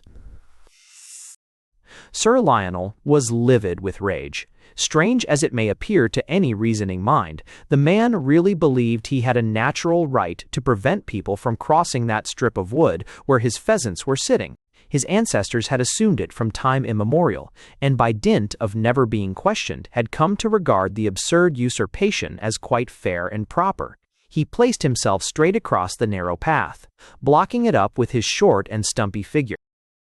"Now look here, young man," he said, with all the insolence of his caste. "If you try to go on, I'll stand here in your way, and if you dare to touch me, it's a common assault, and, by George, you'll have to answer at law for the consequences." Bertram Ingledew, for his part, was all sweet reasonableness. He raised one deprecating hand. "Now, before we come to open hostilities," he said in a gentle voice, with that unfailing smile of his, "let's talk the matter over like rational beings. Let's try to be logical. This copse is considered yours by the actual law of the country you live in. Your tribe permits it to you. You're allowed to taboo it. Very well, then, I make all possible allowances for your strange hallucination. You've been brought up to think you had some mystic and intangible claim to this corner of earth more than other people. You're even Christians. That claim, of course, you can't logically defend, but failing arguments, you want to fight for it. Wouldn't it be more reasonable, now, to show you had some right or justice in the matter? I'm always reasonable. If you can convince me of the propriety and equity of your claim, I'll go back as you wish, by the way I entered. If not, well, there's a lady here, and I'm bound, as a man, to help her safely over." Sir Lionel almost choked. "I see what you are," he gasped out with difficulty. "I've heard this sort of rubbish more than once before. You're one of these damned land-nationalizing radicals." "On the contrary," Bertram answered, urbane as ever, with charming politeness of tone and manner. "I'm a born conservative. I'm tenacious to an almost foolishly sentimental degree of every old custom or practice or idea, unless, indeed, it's either wicked or silly, like most of your English ones." He raised his hat and made as if he would pass on. Now, nothing annoys an angry savage or an uneducated person so much as the perfect coolness of a civilized and cultivated man when he himself is boiling with indignation. He feels its superiority and affront on his barbarism. So, with a vulgar oath, Sir Lionel flung himself point-blank in the way. "Damn it all, no you won't, sir," he cried. "I'll soon put a stop to all that, I can tell you. You shan't go on one step without committing an assault upon me." And he drew himself up, four square, as if for battle. "Oh, just as you like," Bertram answered coolly, never losing his temper. "I'm not afraid of taboos. I've seen too many of them." And he gazed at the fat little angry man with a gentle expression of mingled contempt and amusement. For a minute, Frida thought they were really going to fight, and drew back in horror to await the contest. But such a warlike notion never entered the man of peace's head. He took a step backward for a second, and calmly surveyed his antagonist with a critical scrutiny. Sir Lionel was short and stout and puffy. Bertram Ingledew was tall and strong and well-knit and athletic. After an instant's pause, during which the doughty baronet stood doubling his fat fists and glaring silent wrath at his lither opponent, Bertram made a sudden dart forward, seized the little stout man bodily in his stalwart arms, and lifting him, like a baby, in spite of kicks and struggles, carried him 100 paces to one side of the path, where he laid him down gingerly without unnecessary violence on a bed of young bracken. Then he returned quite calmly, as if nothing had happened, to Frida's side, with that quiet little smile on his unruffled countenance. Frida had not quite approved of all this small episode, for she too believed in the righteousness of taboo, like most other Englishwomen, and devoutly accepted the common priestly doctrine that the earth is the landlord's and the fullness thereof. But still, being a woman, and therefore an admirer of physical strength in men, she could not help applauding to herself the masterly way in which her squire had carried his antagonist captive. When he returned, she beamed upon him with friendly confidence. "You'll have to pay for this, you know," he said. "This is a law-abiding land. He'll bring an action against you for assault and battery, and you'll get 3 months for it." "I don't think so," Bertram answered, still placid and unruffled.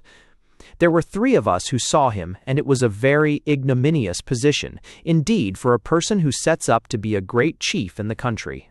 He won't like the little boys on his own estate to know the great Sir Lionel was lifted up against his will, carried about like a baby, and set down in a bracken bed.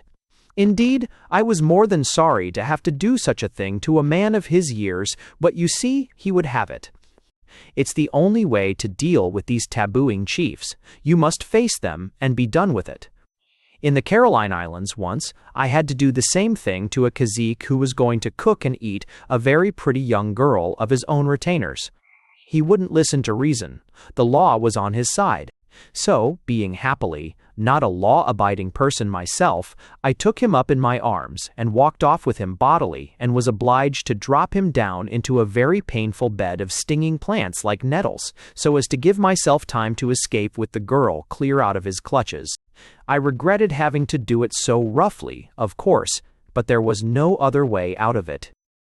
As he spoke, for the first time it really came home to Frida's mind that Bertram Ingledew, standing there before her, regarded in very truth the Polynesian chief and Sir Lionel Longden as much about the same sort of unreasoning people, savages to be argued with and cajoled if possible, but if not, then to be treated with calm firmness and force, as an English officer on an exploring expedition might treat a wrathful Central African kinglet. And in a dim sort of way, too, it began to strike her by degrees that the analogy was a true one, that Bertram Ingledew, among the Englishmen with whom she was accustomed to mix, was like a civilized being in the midst of barbarians, who feel and recognize but dimly and half unconsciously his innate superiority. By the time they had reached the gate on the other side of the hangar, Sir Lionel overtook them, boiling over with indignation. "Your card, sir," he gasped out inarticulately to the calmly innocent alien. "You must answer for all this. Your card, I say, instantly." Bertram looked at him with a fixed gaze. Sir Lionel, having had good proof of his antagonist's strength, kept his distance cautiously. "Certainly not, my good friend," Bertram replied in a firm tone. "Why should I, who am the injured and insulted party, assist you in identifying me? It was you who aggressed upon my free individuality. If you want to call in the aid of an unjust law to back up an unjust and irrational taboo, you must find out for yourself who I am and where I come from, but I wouldn't advise you to do anything so foolish.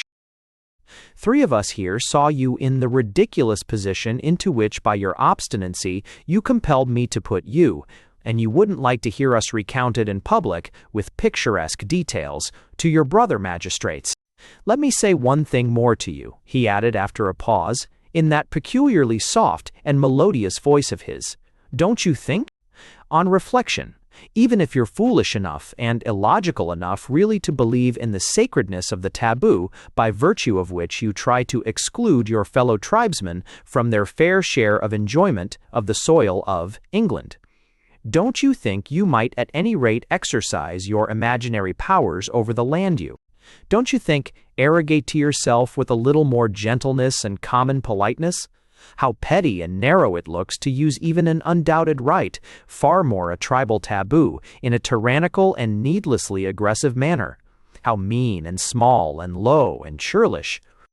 The damage we did your land, as you call it, if we did any at all, was certainly not a ha'pennyworth.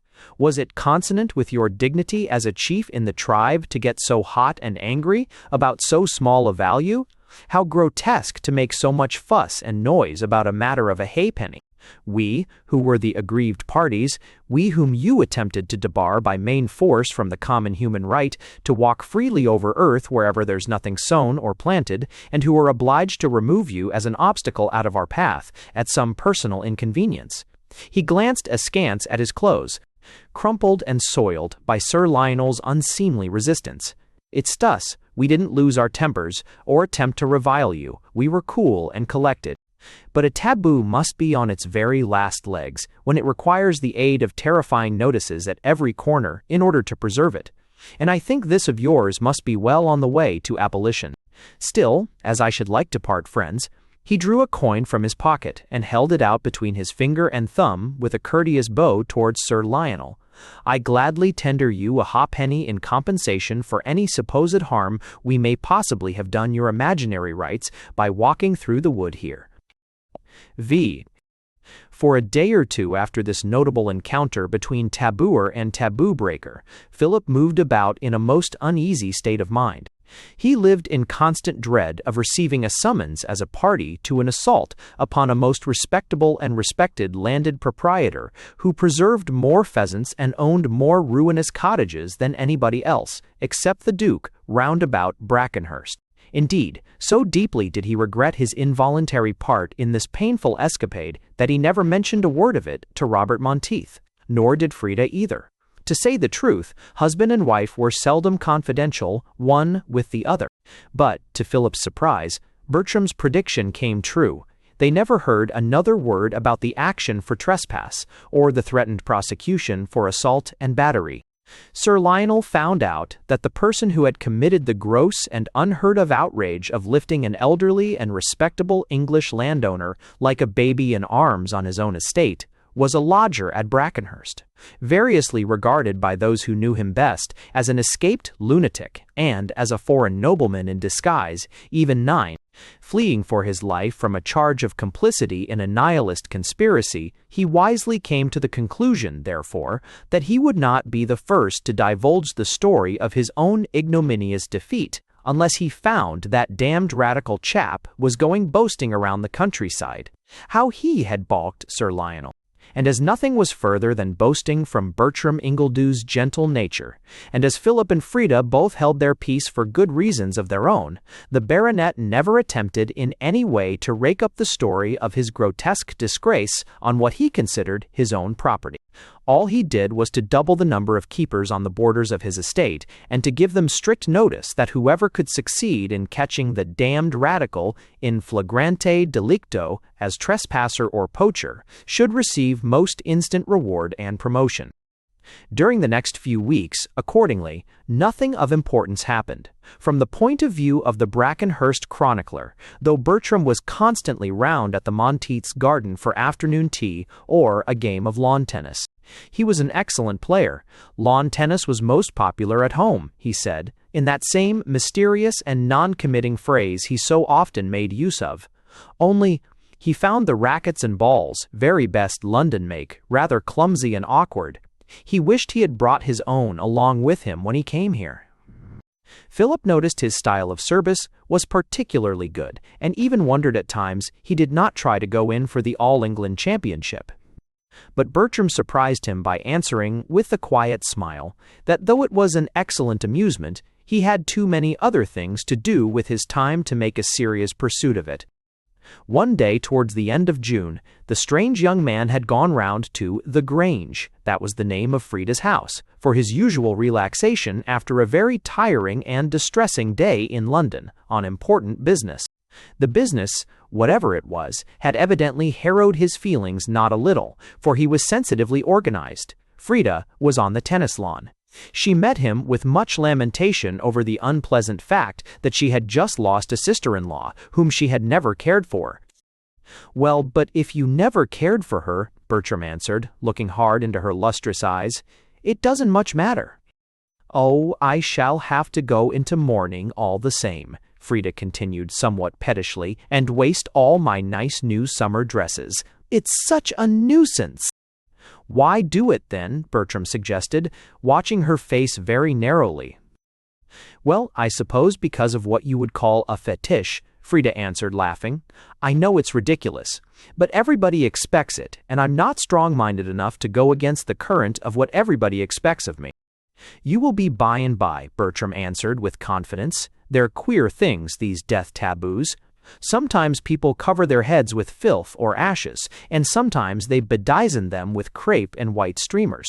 In some countries, the survivors are bound to shed so many tears, to measure, in memory of the departed, and if they can't bring them up naturally in sufficient quantities, they have to be beaten with rods, or pricked with thorns, or stung with nettles till they've filled to the last drop the regulation bottle.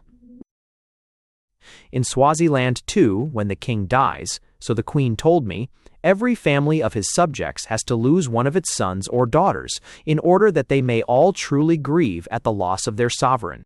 I think there are more horrible and cruel devices in the way of death taboos and death customs than anything else I've met in my researches. Indeed, most of our nomologists at home believe that all taboos originally arose out of ancestral ghost worship and sprang from the craven fear of dead kings or dead relatives. They think fetishes and gods and other imaginary supernatural beings were all in the last resort developed out of ghosts, hostile or friendly, and, from what I see abroad, I incline to agree with them. But this morning superstition, now, surely it must do a great deal of harm in poor households in England.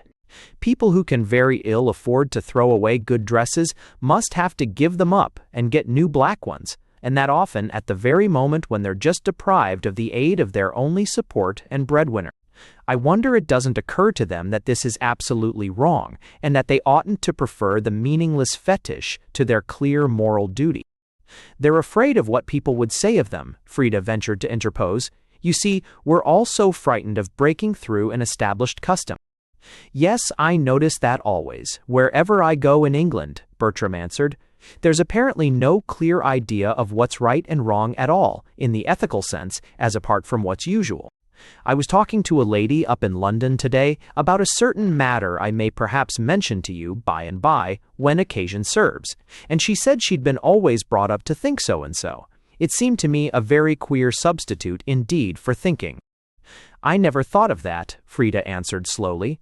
I've said the same thing 100 times over myself before now, and I see how irrational it is. But there, Mr. Ingledew, that's why I always like talking with you so much. You make one take such a totally new view of things. She looked down and was silent a minute. Her breast heaved and fell. She was a beautiful woman, very tall and queenly. Bertram looked at her and paused. Then he went on hurriedly, just to break the awkward silence. And this dance at Exeter, then, I suppose you won't go to it? Oh, I can't, of course, Frida answered quickly. And my 2 other nieces, Robert sighed, you know, who have nothing at all to do with my brother Tom's wife out there in India. They'll be so disappointed. I was going to take them down to it. Nasty thing. How annoying of her. She might have chosen some other time to go and die, I'm sure, than just when she knew I wanted to go to Exeter. Well, if it would be any convenience to you, Bertram put in with a serious face, I'm rather busy on Wednesday. But I could manage to take up a portmanteau to town with my dress things in the morning, meet the girls at Paddington, and run down by the evening express in time to go with them to the hotel you meant to stop at. They're those 2 pretty blondes I met here at tea last Sunday, aren't they? Frida looked at him, half incredulous. He was very nice, she knew, and very quaint and fresh and unsophisticated and unconventional, but could he be really quite so ignorant of the common usages of civilized society as to suppose it possible he could run down alone with 2 young girls to stop by themselves, without even a chaperone, at an hotel at Exeter? She gazed at him curiously. Oh, Mr. Ingledew, she said, now you're really too ridiculous. Bertram colored up like a boy. If she had been in any doubt before as to his sincerity and simplicity, she could be so no longer. Oh, I forgot about the taboo, he said. I'm so sorry I hurt you.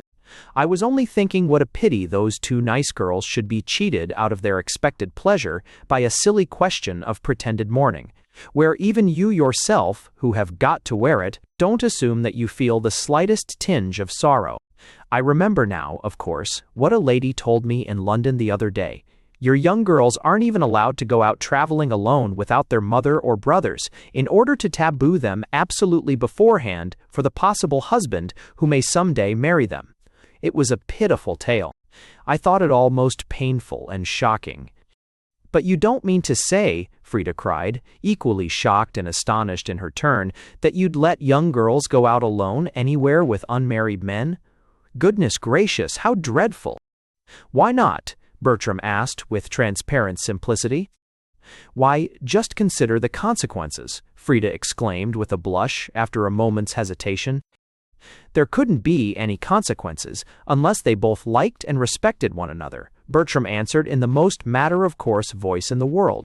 And if they do that, we think at home it's nobody's business to interfere in any way with the free expression of their individuality, in this, the most sacred and personal matter of human intercourse. It's the one point of private conduct about which we're all at home, most sensitively anxious, not to meddle, to interfere, or even to criticize. We think such affairs should be left entirely to the hearts and consciences of the 2 persons concerned, who must surely know best how they feel towards one another. But I remember having met lots of taboos among other barbarians, in much the same way, to preserve the mere material purity of their women. a thing we at home wouldn't dream of even questioning. In New Ireland, for instance, I saw poor girls confined for 4 or 5 years in small wickerwork cages, where they're kept in the dark, and not even allowed to set foot on the ground on any pretext. They're shut up in these prisons when they're about 14, and there they're kept, strictly tabooed, till they're just going to be married. I went to see them myself. It was a horrid sight. The poor creatures were confined in a dark, close hut, without air or ventilation, in that stifling climate, which is as unendurable from heat as this one is from cold and damp and fogginess, and there they sat in cages, coarsely woven from broad leaves of the pandanus trees, so that no light could enter, for the people believed that light would kill them. No man might see them, because it was close taboo, but at last, with great difficulty, I persuaded the chief and the old lady who guarded them to let them come out for a minute to look at me. A lot of beads and cloth overcame these people's scruples, and with great reluctance they opened the cages. But only the old woman looked. The chief was afraid, and turned his head the other way, mumbling charms to his fetich. Out they stole, one by one, poor souls, ashamed and frightened, hiding their faces in their hands, thinking I was going to hurt them or eat them, just as your nieces would do if I proposed today to take them to Exeter. And a dreadful sight they were, cramped with long sitting in one close position, and their eyes all blinded by the glare of the sunlight after the long darkness. I've seen women shut up in pretty much the same way in other countries, but I never saw quite so bad a case as this of New Ireland.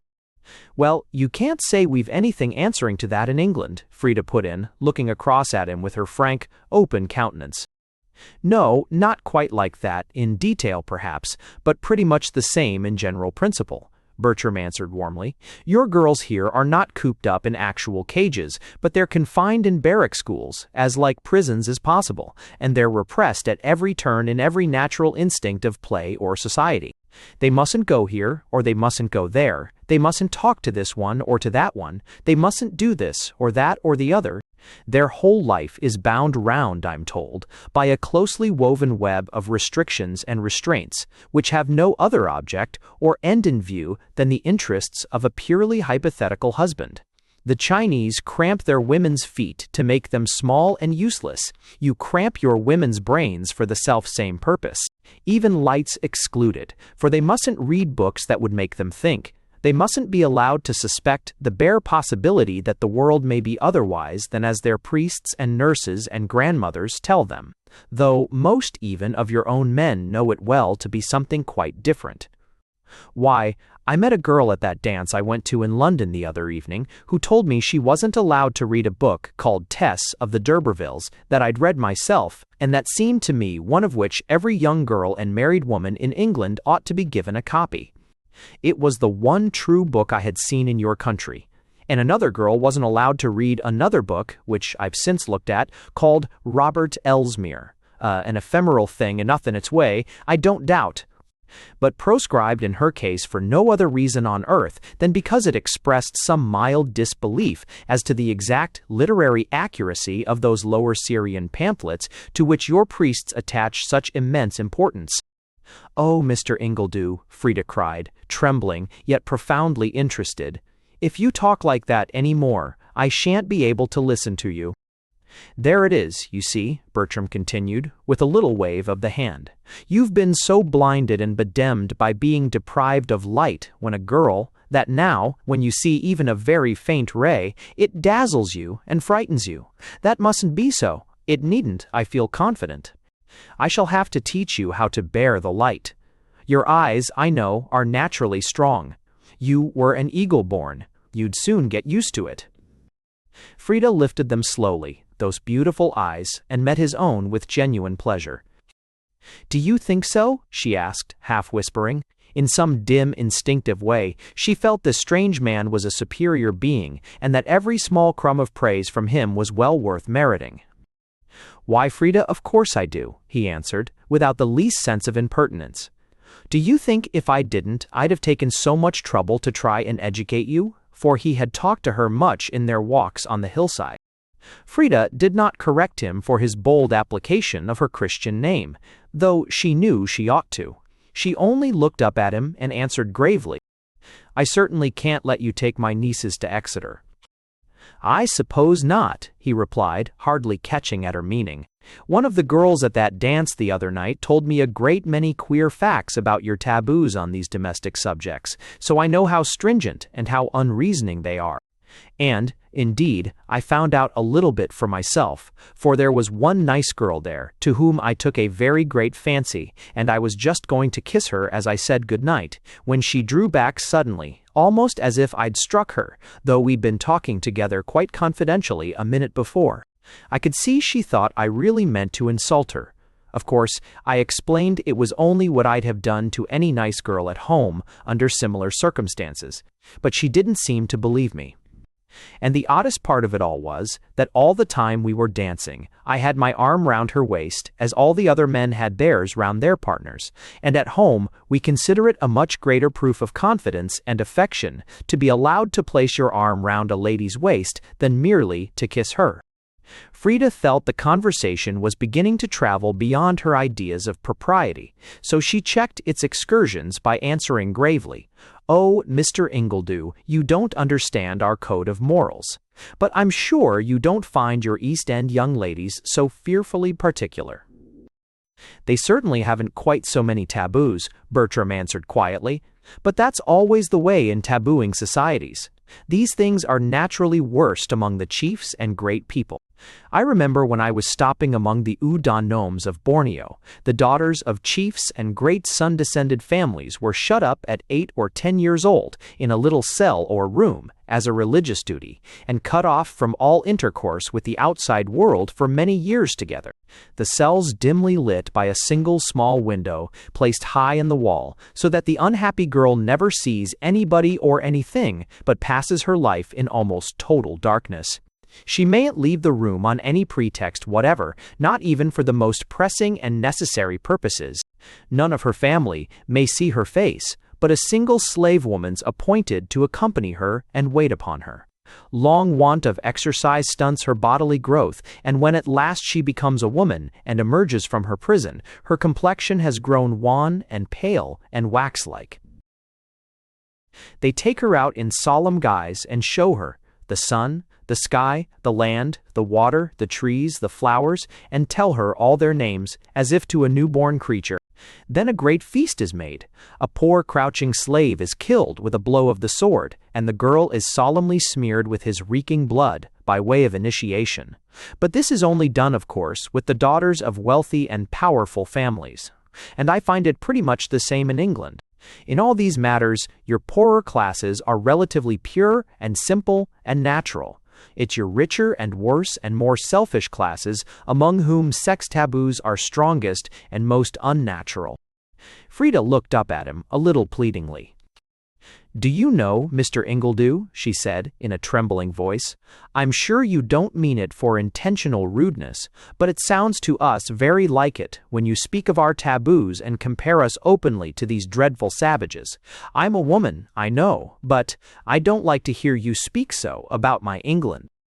The words took Bertram fairly by surprise. He was wholly unacquainted with that rank form of provincialism which we know as patriotism. He leaned across towards her with a look of deep pain on his handsome face. "Oh, Mrs. Monteith," he cried earnestly, "if you don't like it, I'll never again speak of them as taboos in your presence. I didn't dream you could object. It seems so natural to us, well, to describe like customs by like names in every case. But if it gives you pain, why, sooner than do that, I'd never again say a single word while I live about an English custom." His face was very near hers, and he was a son of Adam, like all the rest of us, not a being of another sphere, as Frida was sometimes half tempted to consider him. What might next have happened he himself hardly knew, for he was an impulsive creature, and Frida's rich lips were full and crimson, had not Philip's arrival with the two Miss Hardys to make up a set diverted for the moment the nascent possibility of a leading incident. It was a Sunday afternoon in full July, and a small party was seated under the spreading mulberry tree on the Monteith's lawn. General Claviger was of the number, that well-known constructor of scientific frontiers in India or Africa, And so was Dean Chalmers, the popular preacher, who had come down for the day from his London house to deliver a sermon on behalf of the Society for Superseding the Existing Superstitions of China and Japan by the Dying Ones of Europe.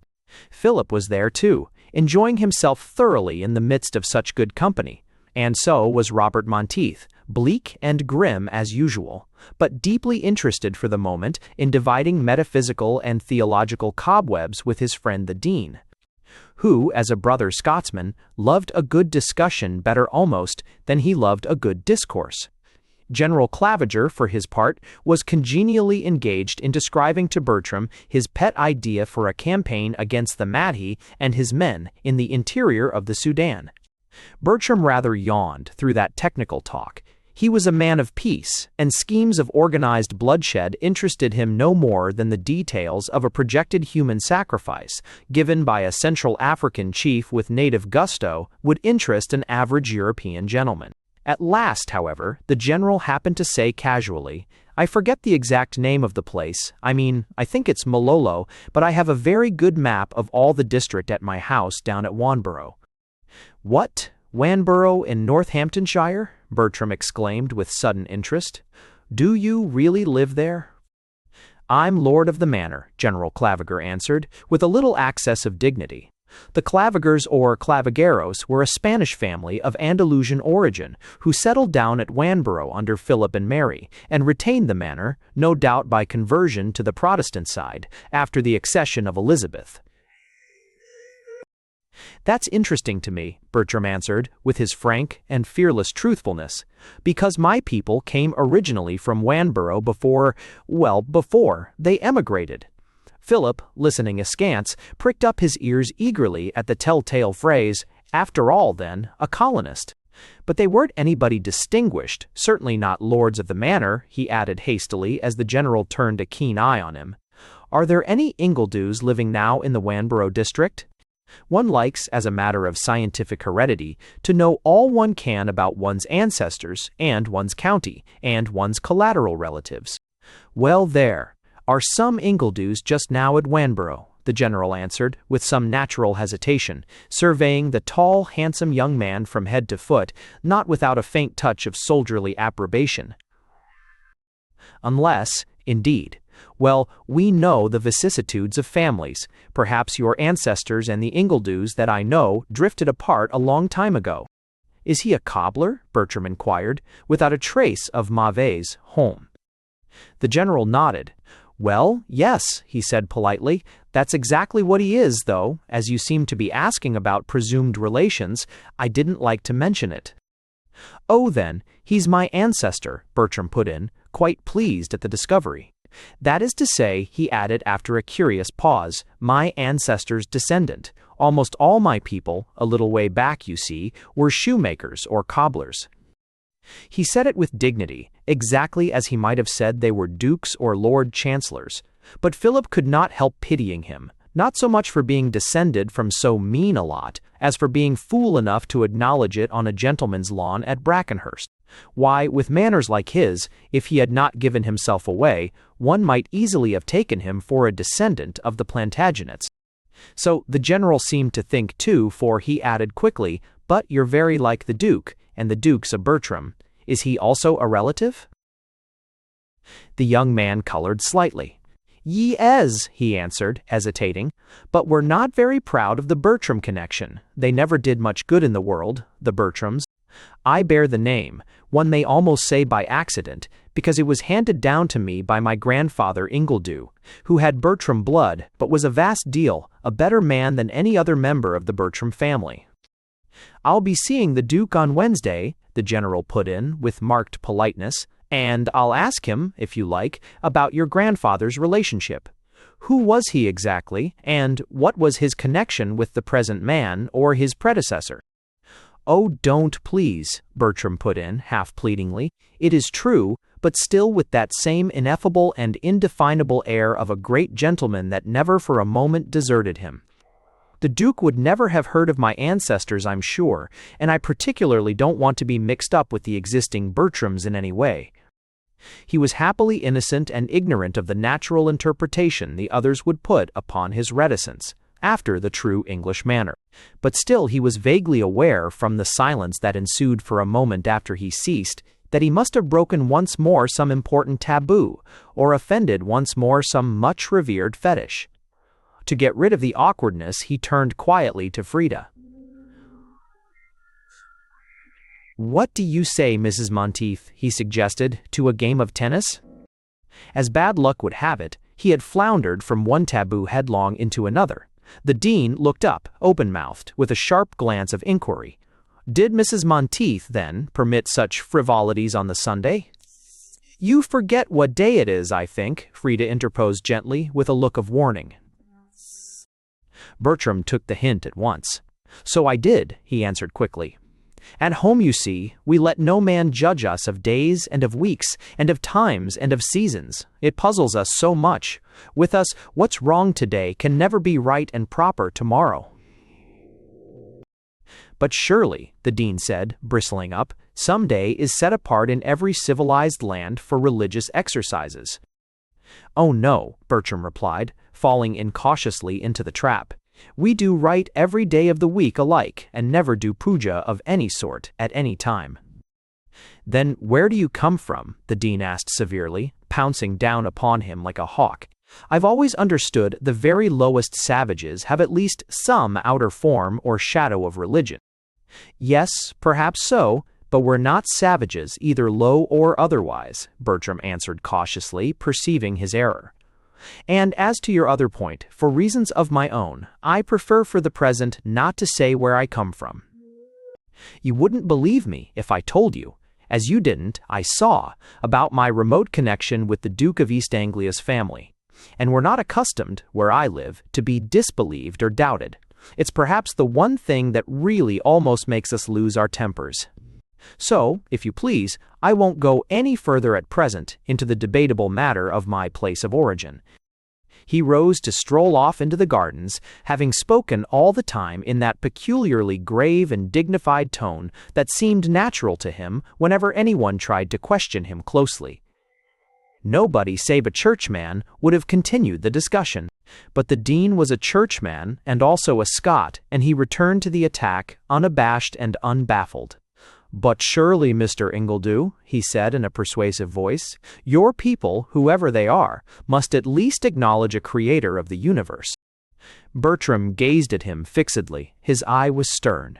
"My people, sir," he said slowly, in very measured words, unaware that one must not argue with a clergyman, "acknowledge and investigate every reality they can find in the universe, and admit no phantoms. They believe in everything that can be shown or proved to be natural and true, but in nothing supernatural, that is to say, imaginary or non-existent. They accept plain facts, they reject pure fantasies. How beautiful those lilies are, Mrs. Monteith. Such an exquisite color. Shall we go over and look at them?" "Not just now," Frida answered, relieved at the appearance of Martha with the tray in the distance. "Here's tea coming."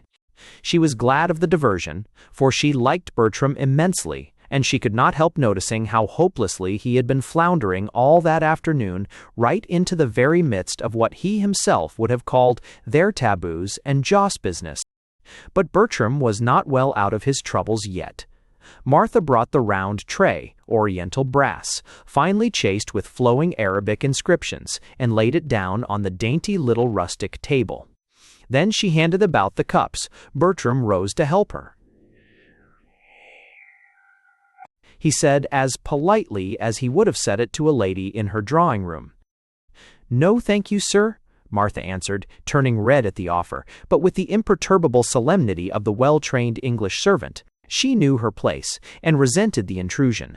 But Bertram had his own notions of politeness too, which were not to be lightly set aside for local class distinctions. He could not see a pretty girl handing cups to guests without instinctively rising from his seat to assist her. So, very much to Martha's embarrassment, he continued to give his help in passing the cake and the bread and butter. As soon as she was gone, he turned round to Philip.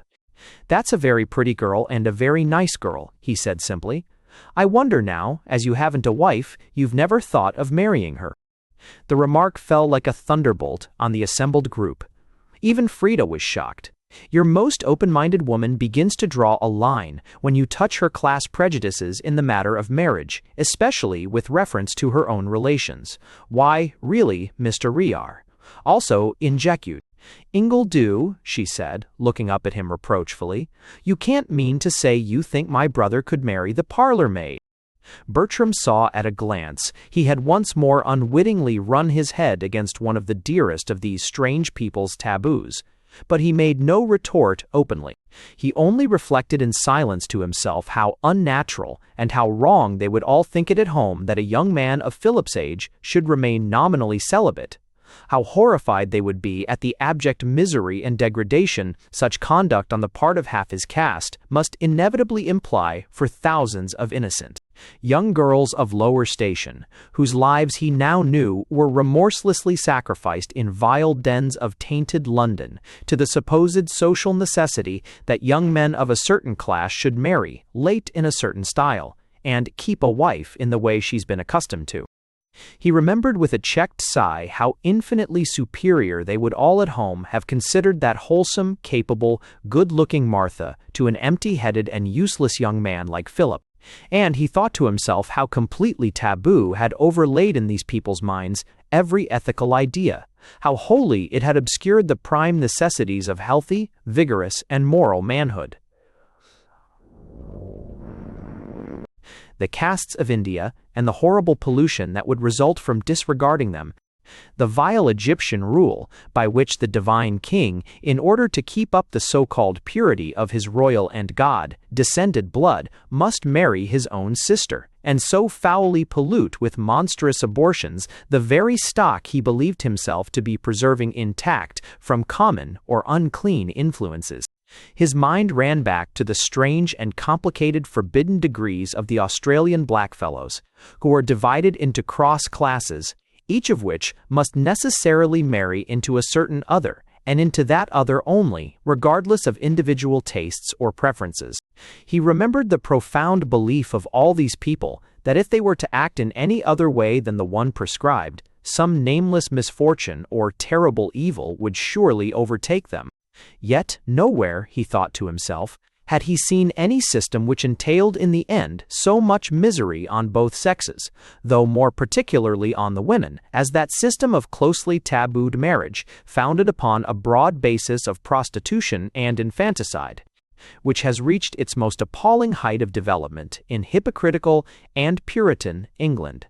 The ghastly levity with which all Englishmen treated this most serious subject, and the fatal readiness with which even Frida herself seemed to acquiesce in the most inhuman slavery ever devised for women on the face of this earth, shocked and saddened Bertram's profoundly moral and sympathetic nature.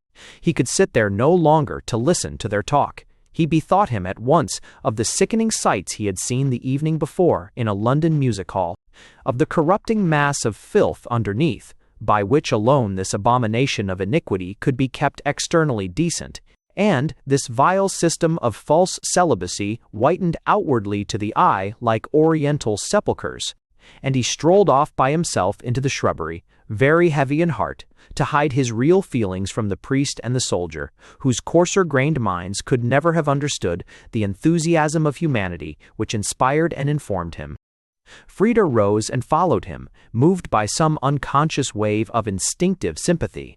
The four children of this world were left together on the lawn by the rustic table to exchange views by themselves on the extraordinary behavior and novel demeanor of the mysterious alien. As soon as he was gone, a sigh of relief ran half unawares through the little square party. They felt some unearthly presence had been removed from their midst. General Claviger turned to Monteith. "That's a curious sort of chap," he said slowly, in his military way. "Who is he, and where does he come from?" "Ah, where does he come from? That's just the question," Monteith answered, lighting a cigar and puffing away dubiously. "Nobody knows. He's a mystery. He poses in the role. You'd better ask Philip. It was he who brought him here." "I met him accidentally in the street," Philip answered, with an apologetic shrug, by no means well pleased at being thus held responsible for all the stranger's moral and social vagaries. It's the merest chance acquaintance. I know nothing of his antecedents. I lent him a bag, and he's fastened himself upon me ever since like a leech, and come constantly to my sister's. But I haven't the remotest idea who he is or where he hails from. He keeps his business wrapped up from all of us in the profoundest mystery. He's a gentleman, anyhow, the general put in with military decisiveness. How manly of him to acknowledge at once about the cobbler being probably a near relation. Most men, you know, Christie, would have tried to hide it. He didn't for a second. He admitted his ancestors had all been cobblers till quite a recent period.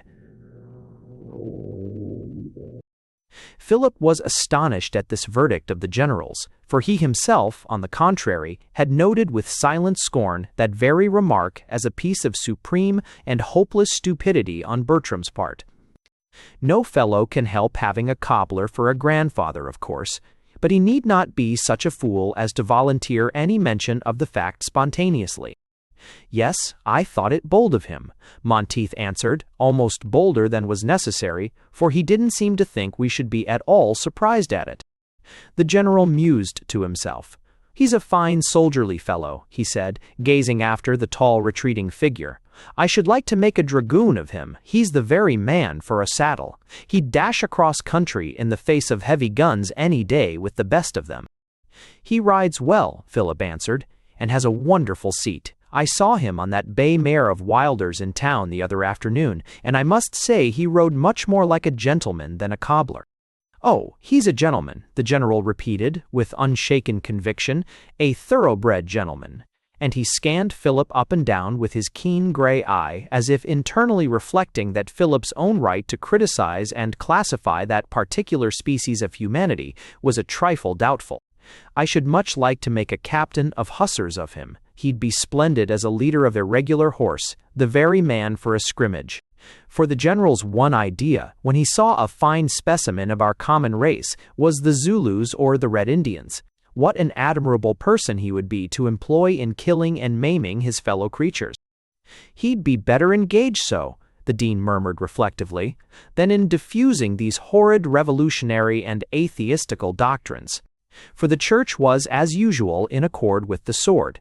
Theoretically all peace, practically all bloodshed and rapine and aggression, and anything that was not his own opinion envisaged itself always to the dean's crystallized mind as revolutionary and atheistic. He's very like the Duke, though, General Claviger went on after a moment's pause, during which everybody watched Bertram and Frida disappearing down the walk round a clump of syringas. Very like the Duke. And you saw he admitted some sort of relationship, though he didn't like to dwell upon it. You may be sure he's a by-blow of the family somehow. One of the Bertrams, perhaps the old Duke who was out in the Crimea, may have formed an attachment for one of these Ingledew girls, the cobbler's sisters. I dare say they were no better in their conduct than they ought to be, and this may be the consequence. I'm afraid the old Duke was a man of loose life and doubtful conversation, the dean put in, with a tone of professional disapprobation for the inevitable transgressions of the great and the high-placed. He didn't seem to set the example he ought to have done to his poorer brethren. Oh, he was a thorough old rip, the Duke, if it comes to that, General Claviger responded, twirling his white mustache. And so's the present man, a rip of the first water. They're a regular bad lot, the Bertrams, root and stock. They never set an example of anything to anybody, bar horse breeding, as far as I'm aware, and even at that their trainers have always fairly cheated 'em. The present Duke's a most exemplary churchman, the dean interposed, with Christian charity for a nobleman of position.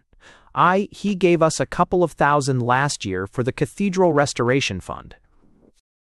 And that would account, Philip put in, returning abruptly to the previous question, which had been exercising him meanwhile, for the peculiarly distinguished air of birth and breeding this man has about him. For Philip respected a duke from the bottom of his heart, and cherished the common Britannic delusion that a man who has been elevated to that highest degree in our barbaric rank system must acquire at the same time a nobler type of physique and countenance. exactly as a Jew changes his Semitic features for the European shape on conversion and baptism. "Oh dear, no," the general answered in his most decided voice. The Bertrams were never much to look at in any way, and as for the old Duke, he was as insignificant a little monster of red-haired ugliness as ever you'd see in a day's march anywhere. If he hadn't been a duke, with a rent roll of 40-odd thousand a year, he'd never have got that beautiful Lady Camilla to consent to marry him. But, bless you, women'll do anything for the strawberry leaves. It isn't from the Bertrams this man gets his good looks. It isn't from the Bertrams. Old Ingledew's daughters are pretty enough girls. If their aunts were like 'em, it's there your young friend got his air of distinction. "We never know who's who nowadays," the dean murmured softly. Being himself the son of a small Scotch tradesman brought up in the Free Kirk and elevated into his present exalted position by the early intervention of a Balliol scholarship and a studentship of Christ Church, he felt at liberty to moralize in such non-committing terms on the gradual decay of aristocratic exclusiveness. "I don't see it much matters what a man's family was," the general said stoutly, "so long as he's a fine, well-made, soldierly fellow, like this Ingledew body, capable of fighting for his queen and country. He's an Australian, I suppose. What tall chaps they do send home, to be sure. Those Australians are going to lick us all round the field presently." "That's the curious part of it," Philip answered. "Nobody knows what he is. He doesn't even seem to be a British subject. He calls himself an alien, and he speaks most disrespectfully at times, well, not exactly perhaps of the Queen in person, but at any rate of the monarchy. Utterly destitute of any feeling of respect for any power of any sort, human or divine," the dean remarked with clerical severity. "For my part," Monteith interposed, knocking his ash off savagely, "I think the man's a swindler. And the more I see of him, the less I like him. He's never explained to us how he came here at all, or what the dickens he came for. He refuses to say where he lives or what's his nationality. He poses as a sort of unexplained Caspar Hauser. In my opinion, these mystery men are always impostors. He had no letters of introduction to anybody at Brackenhurst, and he thrust himself upon Philip in a most peculiar way, ever since which he's insisted upon coming to my house almost daily." "Monteith, who insists upon having him here." "He fascinates me," the general said frankly. "I don't at all wonder the women like him. As long as he was by, though I don't agree with one word he says, I couldn't help looking at him and listening to him intently." "So he does me," Philip answered, since the general gave him the cue. "And I notice it's the same with people in the train. They always listen to him, though sometimes he preaches the most extravagant doctrines. Oh, much worse than anything he said here this afternoon. He's really quite eccentric." "What sort of doctrines?" the dean inquired, with languid zeal. "Not, I hope, irreligious?" "Oh dear no," Philip answered. "Not that so much. He troubles himself very little, I think, about religion, social doctrines, don't you know, such very queer views, about women, and so forth." "Indeed," the dean said quickly, drawing himself up very stiff, "for you touch the ark of God for the modern cleric when you touch the question of the relations of the sexes. And what does he say? It's highly undesirable. Men should go about the country inciting to rebellion on such fundamental points of moral order in public railway carriages. For it is a peculiarity of minds, constituted like the deans say 99%. Of the population, to hold that the more important a subject is to our general happiness, the less ought we all to think about it and discuss it." "Why, he has very queer ideas," Philip went on, slightly hesitating, for he shared the common vulgar inability to phrase exposition of a certain class of subjects in any but the crudest and ugliest phraseology. "He seems to think, don't you know, the recognized forms of vice, well, what all young men do, you know what I mean. Of course it's not right, but still they do them." The dean nodded a cautious acquiescence. "He thinks they're horribly wrong and distressing, but he makes nothing at all of the virtue of decent girls and the peace of families.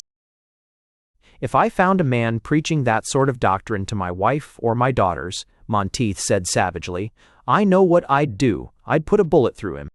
"And quite right, too," the general murmured approvingly. Professional considerations made the dean refrain from endorsing this open expression of murderous sentiment in its fullest form. A clergyman ought always to keep up some decent semblance of respect for the gospel and the 10 Commandments, or at least the greater part of them. So he placed the tips of his fingers and thumbs together in the usual deliberative clerical way, gazed blankly through the gap, and answered with mild and perfunctory disapprobation. A bullet would perhaps be an unnecessarily severe form of punishment to mete out, but I confess I could excuse the man who was so far carried away by his righteous indignation as to duck the fellow in the nearest horse pond. "Well, I don't know about that," Philip replied, with an outburst of unwanted courage and originality, for he was beginning to like, and he had always from the first respected, Bertram. "There's something about the man that makes me feel, even when I differ from him most, that he believes it all and is thoroughly in earnest. I dare say I'm wrong, but I always have a notion he's a better man than me, in spite of all his nonsense, higher and clearer and differently constituted, and that if only I could climb to just where he has got, perhaps I should see things in the same light that he does." It was a wonderful speech for Philip, a speech above himself, but, all the same, by a fetch of inspiration, he actually made it. Intercourse with Bertram had profoundly impressed his feeble nature, but the dean shook his head.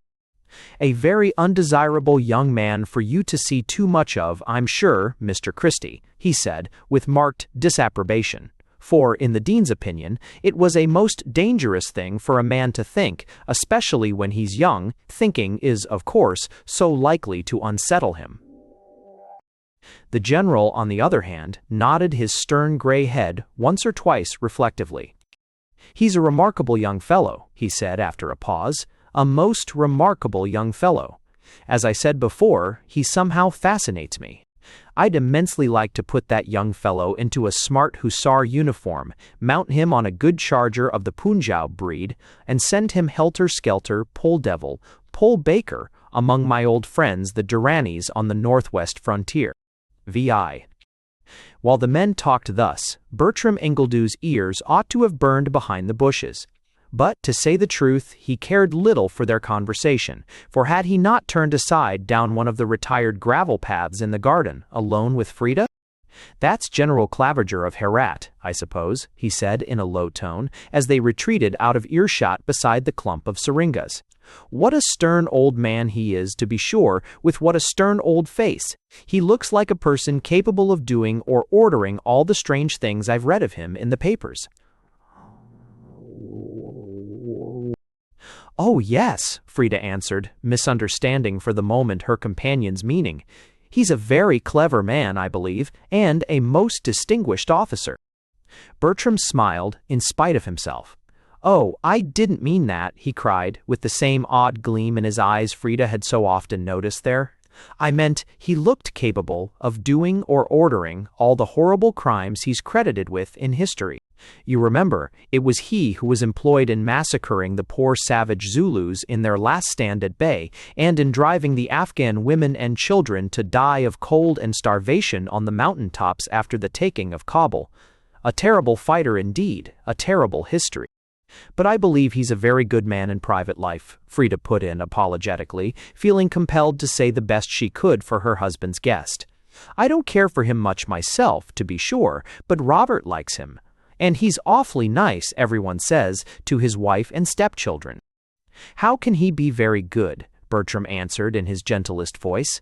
"If he hires himself out indiscriminately to kill or maim whoever he's told to, irrespective even of the rights and wrongs of the private or public quarrel he happens to be employed upon, it's an appalling thing to take a fellow creature's life, even if you're quite sure it's just and necessary.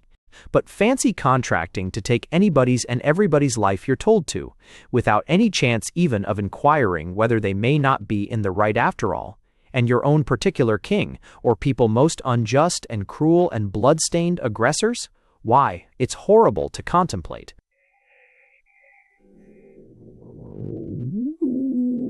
"Monteith," he went on, with his faraway air, It's that makes society here in England so difficult to me.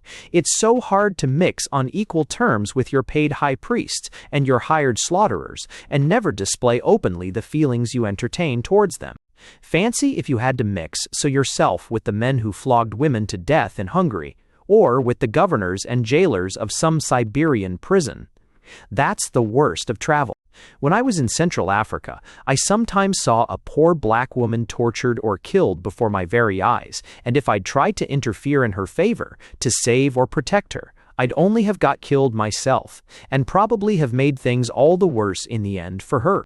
And yet it's hard indeed to have to look on at, or listen to, such horrors as these, without openly displaying one's disgust and disapprobation. Whenever I meet your famous generals, or your judges and your bishops, I burn to tell them how their acts affect me. Yet I'm obliged to refrain, because I know my words could do no good and might do harm, for they could only anger them. My sole hope of doing anything to mitigate the rigor of your cruel customs is to take as little notice of them as possible in any way whenever I find myself in unsympathetic society. Then you don't think me unsympathetic? Frida murmured, with a glow of pleasure. Oh, Frida, the young man cried, bending forward and looking at her. You know very well you're the only person here I care for in the least, or have the slightest sympathy with. Frida was pleased he should say so. He was so nice and gentle, but she felt constrained nonetheless to protest, for form's sake at least, against his calling her once more so familiarly by her Christian name. Not Frida to you, if you please, Mr. Ingledew, she said as stiffly as she could manage. You know it isn't right. Mrs. Monteith, you must call me. But she wasn't as angry, somehow, at the liberty he had taken as she would have been in anybody else's case. He was so very peculiar. Bertram Ingledew paused and checked himself. You think I do it on purpose, he said with an apologetic air. I know you do, of course, but I assure you I don't. It's all pure forgetfulness. The fact is, nobody can possibly call to mind all the intricacies of your English and European customs at once, unless he's to the manner born, and carefully brought up to them from his earliest childhood, as all of you yourselves have been. He may recollect them after an effort when he thinks of them seriously, but he can't possibly bear them all in mind at once every hour of the day and night by a pure tour de force of mental concentration. You know it's the same with your people in other barbarous countries. Your own travelers say it themselves about the customs of Islam. They can't learn them and remember them all at every moment of their lives, as the Mohammedans do, and to make one slip there is instant death to them. Frida looked at him earnestly. But I hope, she said with an air of deprecation, pulling a rose to pieces, petal by petal, nervously, as she spoke, you don't put us on quite the same level as Mohammedans. We're so much more civilized, so much better in every way. Do you know, Mr. Team?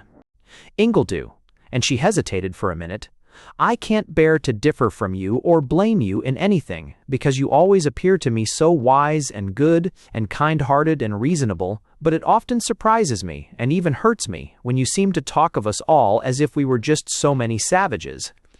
You're always speaking about taboo and castes and puja and fetishas as if we weren't civilized people at all, but utter barbarians. Now, don't you admit, yourself, it's a wee bit unreasonable, or at any rate impolite, of you? Bertram drew back with a really pained expression on his handsome features. Oh, Mrs. Monteith, he cried. Frida, I'm so sorry if I've seemed rude to you. It's all the same thing. Inadvertence, inability to throw myself into so unfamiliar an attitude. I forget every minute that you do not recognize the essential identity of your own taboos and pujas and fetishes with the similar and often indistinguishable taboos and pujas and fetishes of savages generally. They all come from the same source and often retain to the end, as in your temple superstitions and your marriage superstitions, the original features of their savage beginnings. And as to your being comparatively civilized, I grant you that at once, only it doesn't necessarily make you one bit more rational, certainly not one bit more humane, or moral, or brotherly in your actions. I don't understand you, Frida cried, astonished. But there, I often don't understand you, only I know when you've explained things, I shall see how right you are." Bertram smiled a quiet smile. "You're certainly an apt pupil," he said, with brotherly gentleness, pulling a flower as he went and slipping it softly into her bosom. "Why, what I mean's just this. Civilization, after all, in the stage in which you possess it, is only the ability to live together in great organized communities. It doesn't necessarily imply any higher moral status or any greater rationality than those of the savage. All it implies is greater cohesion, more unity, higher division of functions. But the functions themselves, like those of your priests and judges and soldiers, may be as barbaric and cruel, or as irrational and unintelligent, as any that exist among the most primitive peoples. Advance in civilization doesn't necessarily involve either advance in real knowledge of one's relations to the universe, or advance in moral goodness and personal culture. Some highly civilized nations of historic times have been more cruel and barbarous than many quite uncultivated ones. For example, the Romans, at the height of their civilization, went mad drunk with blood at their gladiatorial shows. The Athenians of the age of Pericles and Socrates offered up human sacrifices at the Thargelia like the veriest savages. And the Phoenicians and Carthaginians, the most civilized commercial people of the world in their time, as the English are now, gave their own children to be burnt alive as victims to Baal. The Mexicans were far more civilized than the ordinary North American Indians of their own day, and even in some respects than the Spanish Christians, who conquered, converted, enslaved, and tortured them, but the Mexican religion was full of such horrors as I could hardly even name to you. It was based entirely on cannibalism, as yours is on mammon. Human sacrifices were commoner even than in modern England, I fancy. Newborn babies were killed by the priests when the corn was sown, children when it had sprouted, men when it was full grown, and very old people when it was fully ripe." "How horrible!" Frida exclaimed. "Yes, horrible," Bertram answered, "like your own worst customs. It didn't show either gentleness or rationality, you'll admit, but it showed what's the one thing essential to civilization: great coherence, high organization, much division of function.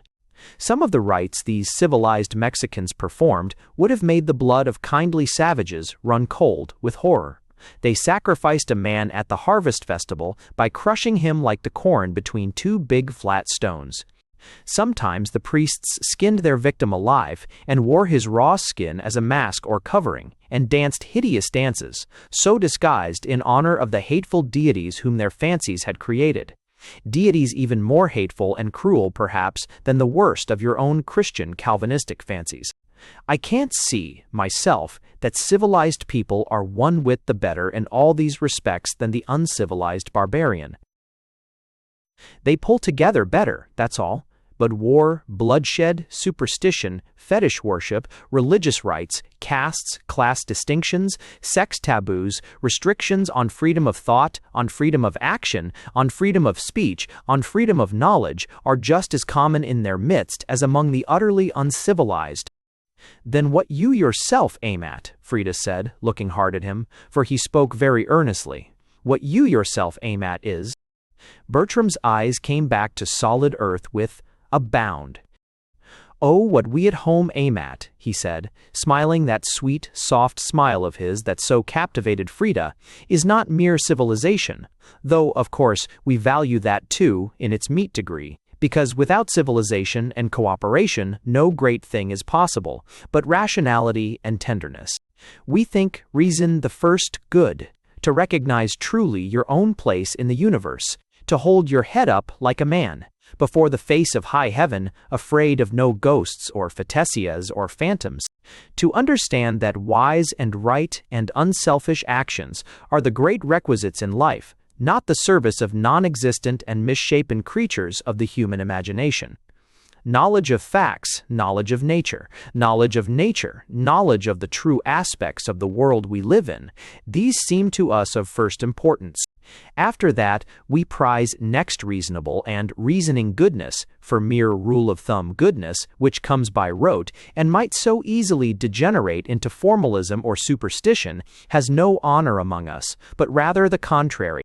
If anyone were to say with us, after he had passed his first infancy, that he always did such and such a thing because he had been told it was right by his parents or teachers, still more because priests or fetish men had commanded it, he would be regarded not as virtuous, but as feeble or wicked, a sort of moral idiot, unable to distinguish rationally for himself between good and evil. That's not the sort of conduct we consider right or befitting the dignity of a grown man or woman, an ethical unit in an enlightened community. Rather is it their prime duty to question all things, to accept no rule of conduct or morals as sure till they have thoroughly tested it. "Mr. Ingledew," Frida exclaimed, "do you know, when you talk like that, I always long to ask you where on earth you come from, and who are these your people you so often speak about? A blessed people, I would like to learn about them, and yet I'm afraid to. You almost seem to me like a being from another planet." The young man laughed a quiet little laugh of deprecation, and sat down on the garden bench beside the yellow rosebush. "Oh dear no, Frida," he said, with that transparent glance of his. "Now, don't look so vexed. I shall call you Frida, if I choose. It's your name, and I like you. Why let this funny taboo of one's own real name stand in the way of reasonable friendship? In many savage countries, a woman's never allowed to call her husband by his name, or even to know it, or, for the matter of that, to see him in the daylight. In your England, the arrangement's exactly reversed. No man's allowed to call a woman by her real name unless she's tabooed for life to him, what you Europeans call married to him. But let that pass. If one went on pulling oneself up short at every one of your customs, one'd never get any further in any question one was discussing. Now, don't be deceived by nonsensical talk about living beings in other planets. There are no such creatures. It's a pure delusion of the ordinary egotistical human pattern. When people chatter about life in other worlds, they don't mean life, which, of a sort, there may be there. They mean human life. A very different and much less important matter. Well, how could there possibly be human beings, or anything like them, in other stars or planets? The conditions are too complex, too peculiar, too exclusively mundane. We are things of this world and of this world only. Don't let's magnify our importance. We're not the whole universe. Our race is essentially a development from a particular type of monkey-like animal, the Andropithecus of the Upper Uganda Eocene. This monkey-like animal itself, again, is the product of special antecedent causes, filling a particular place in a particular tertiary fauna and flora, and impossible even in the fauna and flora of our own Earth and our own tropics, before the evolution of those succulent fruits and grain, for feeding on which it was specially adapted. Without edible fruits, in short, there could be no monkey, and without monkeys, there could be no man. "But mayn't there be edible fruits in the other planets?" Frida inquired, half timidly, more to bring out this novel aspect of Bertram's knowledge than really to argue with him, for she dearly loved to hear his views of things. They were so fresh and unconventional. Edible fruits? Yes, possibly, and animals or something more or less like animals to feed upon them, but even if there are such, which planetoscopists doubt, they must be very different creatures in form and function from any we know on this one small world of ours. For just consider, Frida, what we mean by life. We mean a set of simultaneous and consecutive changes going on in a complex mass of organized carbon compounds. When most people say life, however, especially here with you, where education is undeveloped, they aren't thinking of life in general at all, which is mainly vegetable, but only of animal and often indeed of human life. Well then, consider, even on this planet itself, how special are the conditions that make life possible. There must be water in some form, for there's no life in the desert.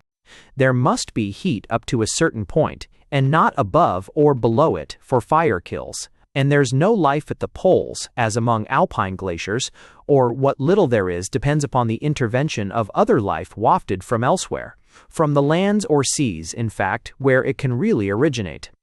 In order to have life at all, as we know it at least, and I can't say whether anything else could be fairly called life by any true analogy until I've seen and examined it, you must have carbon, and oxygen, and hydrogen, and nitrogen, and many other things, under certain fixed conditions.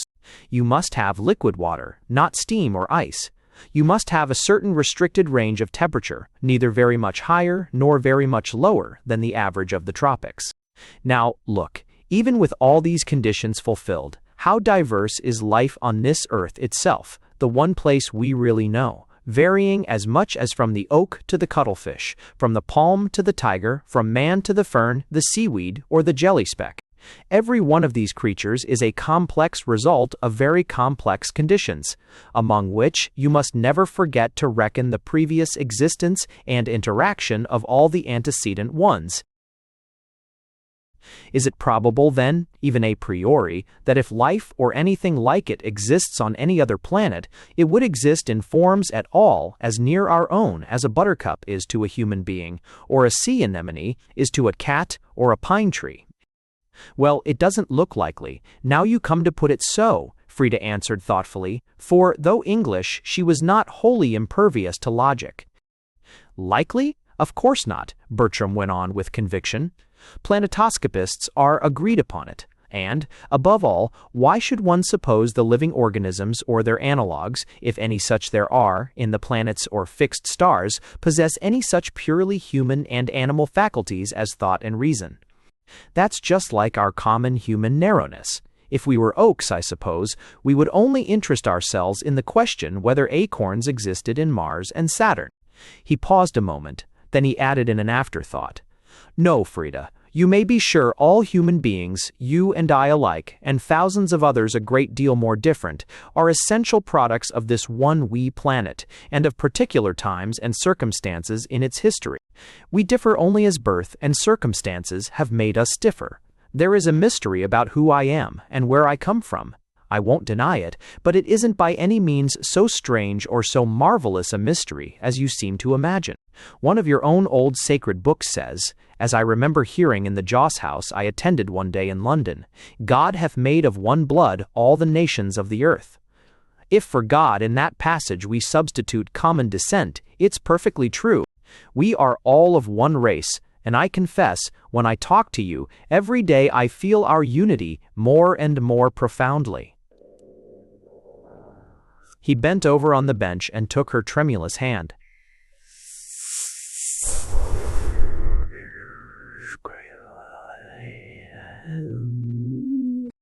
He was so strange, so simple-minded, so different in every way from all other men, that for a moment Frida almost half forgot to be angry with him. In point of fact, in her heart, she was not angry at all. She liked to feel the soft pressure of his strong man's hand on her dainty fingers. She liked to feel the gentle way he was stroking her smooth arm with that delicate white palm of his.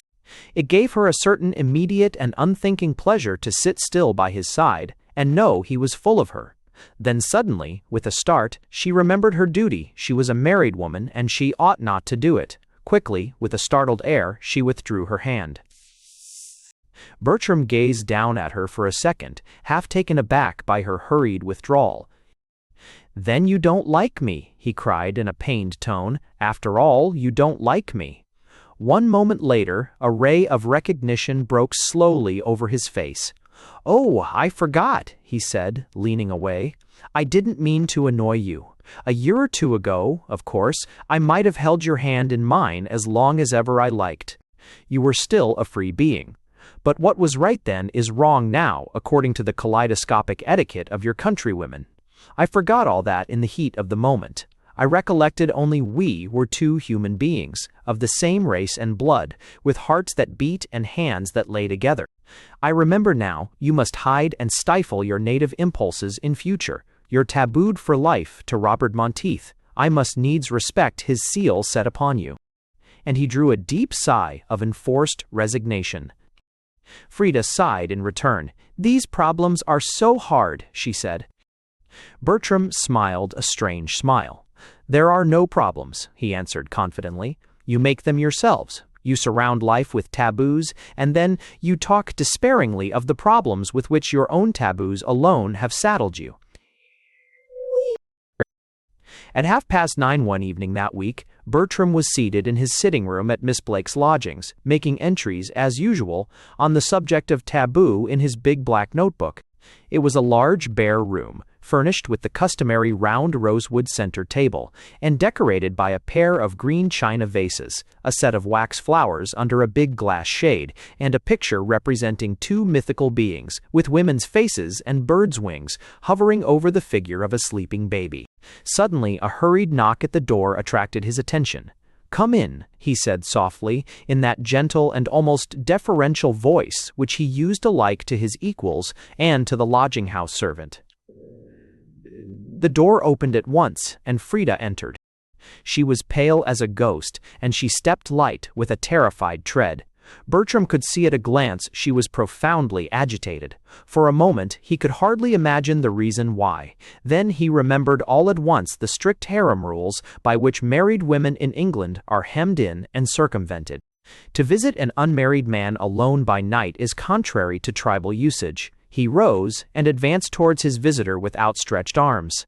"Why, Frida?" he cried. "Mrs. Monteith, no, Frida. What's the matter? What has happened since I left? You look so pale and startled."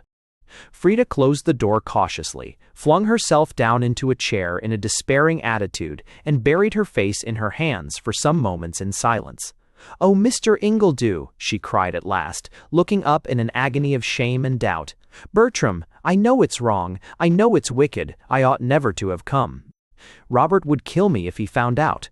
But it's my one last chance, and I couldn't bear not to say goodbye to you. Just this once, forever." Bertram gazed at her in astonishment. Long and intimately as he had lived among the various devotees of divine taboos the whole world over, it was with difficulty still he could recall, each time, each particular restriction of the various systems. Then it came home to him with a rush. He removed the poor girl's hands gently from her face, which she had buried once more in them for pure shame, and held them in his own. "Dear Frida," he said tenderly, stroking them as he spoke, "why, what does all this mean? What's this sudden thunderbolt? You've come here tonight without your husband's leave, and you're afraid he'll discover you?" Frida spoke under her breath in a voice half choked with frequent sobs. "Don't talk too loud," she whispered. "Miss Blake doesn't know I'm here. If she did, she'd tell on me. I slipped in quietly through the open back door. But I felt I must." Bertram gazed at her, distressed. Her tone was distressing. Horror and indignation for a moment overcame him. She had had to slip in there like a fugitive or a criminal. She had had to crawl away by stealth from that man, her keeper.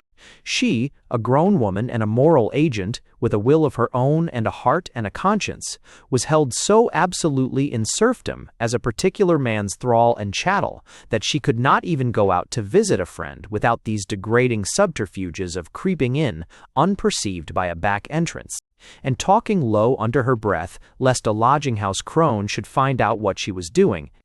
And all the world of England was so banded in league with the slave driver against the soul he enslaved that if Miss Blake had seen her, she could hardly have come in, while, once in, she must tremble and whisper and steal about with muffled feet for fear of discovery in this innocent adventure. He held his breath with stifled wrath. It was painful and degrading. But he had no time just then to think much of all this, for there sat Frida, tremulous and shivering before his very eyes, trying hard to hide her beautiful white face in her quivering hands and murmuring over and over again in a very low voice like an agonized creature, "I couldn't bear not to be allowed to say goodbye to you forever." Bertram smoothed her cheek gently. She tried to prevent him, but he went on in spite of her, with a man's strong persistence. Notwithstanding his gentleness, he was always virile. "Goodbye," he cried. "Goodbye. Why on earth goodbye, Frida? When I left you before dinner, you never said one word of it to me." "Oh, no," Frida cried, sobbing. "It's all Robert. Robert. As soon as ever you were gone, he called me into the library, which always means he's going to talk over some dreadful business with me. And he said to me, Frida, I've just heard from Phil that this man Ingledew, who's chosen to foist himself upon us, holds opinions and sentiments which entirely unfit him from being proper company for any lady. Now, he's been coming here a great deal too often of late. Next time he calls, I wish you to tell Martha you're not at home to him. Bertram looked across at her with a melting look in his honest blue eyes. And you came round to tell me of it, you dear thing, he cried, seizing her hand and grasping it hard. Oh, Frida, how kind of you! Frida trembled from head to foot. The blood throbbed in her pulse. Then you're not vexed with me, she sobbed out, all tremulous with gladness. Vexed with you? Oh, Frida, how could I be vexed? You poor child. I'm so pleased, so glad, so grateful. Frida let her hand rest unresisting in his. But, Bertram, she murmured, I must call you Bertram. I couldn't help it, you know. I like you so much, I couldn't let you go forever without just saying goodbye to you. You don't like me, you love me, Bertram answered with masculine confidence. No, you needn't blush, Frida, you can't deceive me. Darling, you love me, and you know I love me, and you know I love you. Why should we two make any secret about our hearts any longer? He laid his hand on her face again, making it tingle with joy. Frida, he said solemnly, you don't love that man you call your husband. You haven't loved him for years. The word, W. knew W. early loved him. There was something about the mere sound of Bertram's calm voice that made Frida speak the truth more plainly and frankly than she could ever have spoken it to any ordinary Englishman. Yet she hung down her head even so, and hesitated slightly.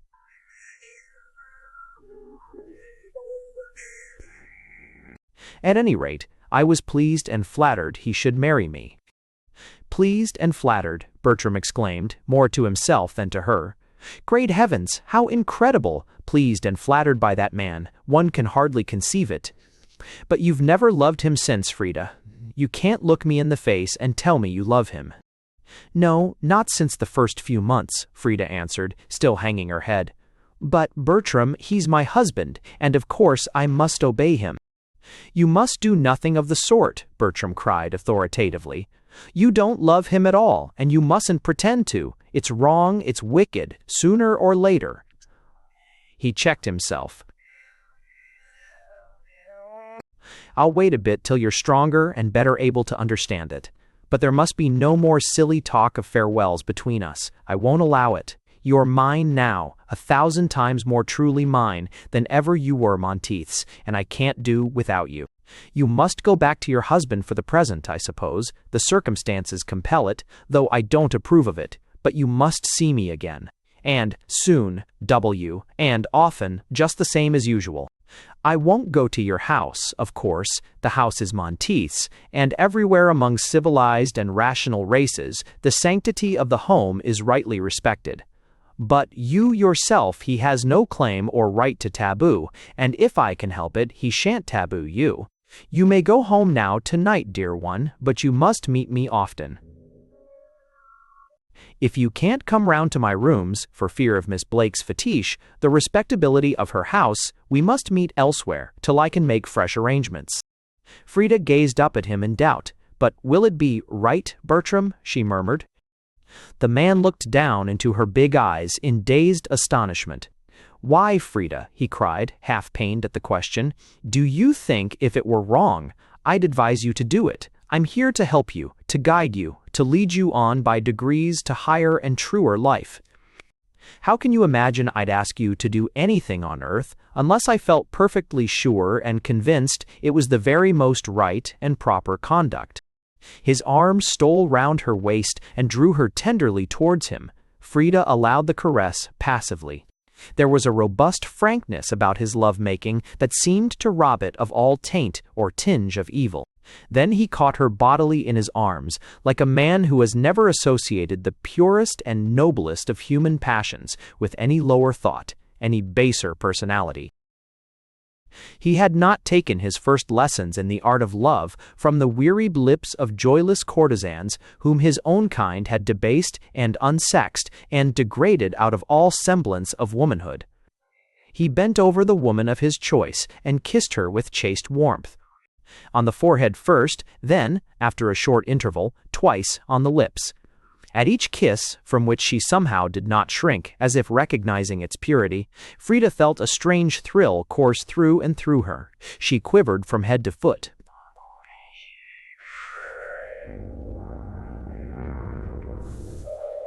The taboos of her race grew null and void within her. She looked up at him more boldly.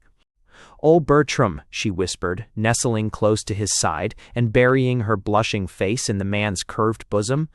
"I don't know what you've done to me, but I feel quite different, as if I'd eaten the fruit of the tree of knowledge of good and evil." "I hope you have," Bertram answered, in a very solemn voice, "for, Frida, you will need it." He pressed her close against his breast, and Frida Monteith, a free woman at last, clung there many minutes with no vile inherited sense of shame or wrongfulness. "I can't bear to go," she cried, still clinging to him and clutching him tight. "I'm so happy here, Bertram, oh, so happy, so happy." "Then why go away at all?" Bertram asked, quite simply. Frida drew back in horror. "Oh, I must," she said, coming to herself. "I must, of course, because of Robert." Bertram held her hand, smoothing it all the while with his own, as he mused and hesitated.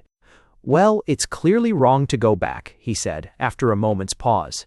"You ought never, of course, to spend another night with that man you don't love and should never have lived with. But I suppose that's only a counsel of perfection, too hard a saying for you to understand or follow for the present. You'd better go back, just tonight, and, as time moves on, I can arrange something else for you. But when shall I see you again? For now, you belong to me." "When will you come and see me?" "I can't come here, you know," Frida whispered, half terrified, "for if I did, Miss Blake would see me." Bertram smiled a bitter smile to himself. "So she would," he said, musing.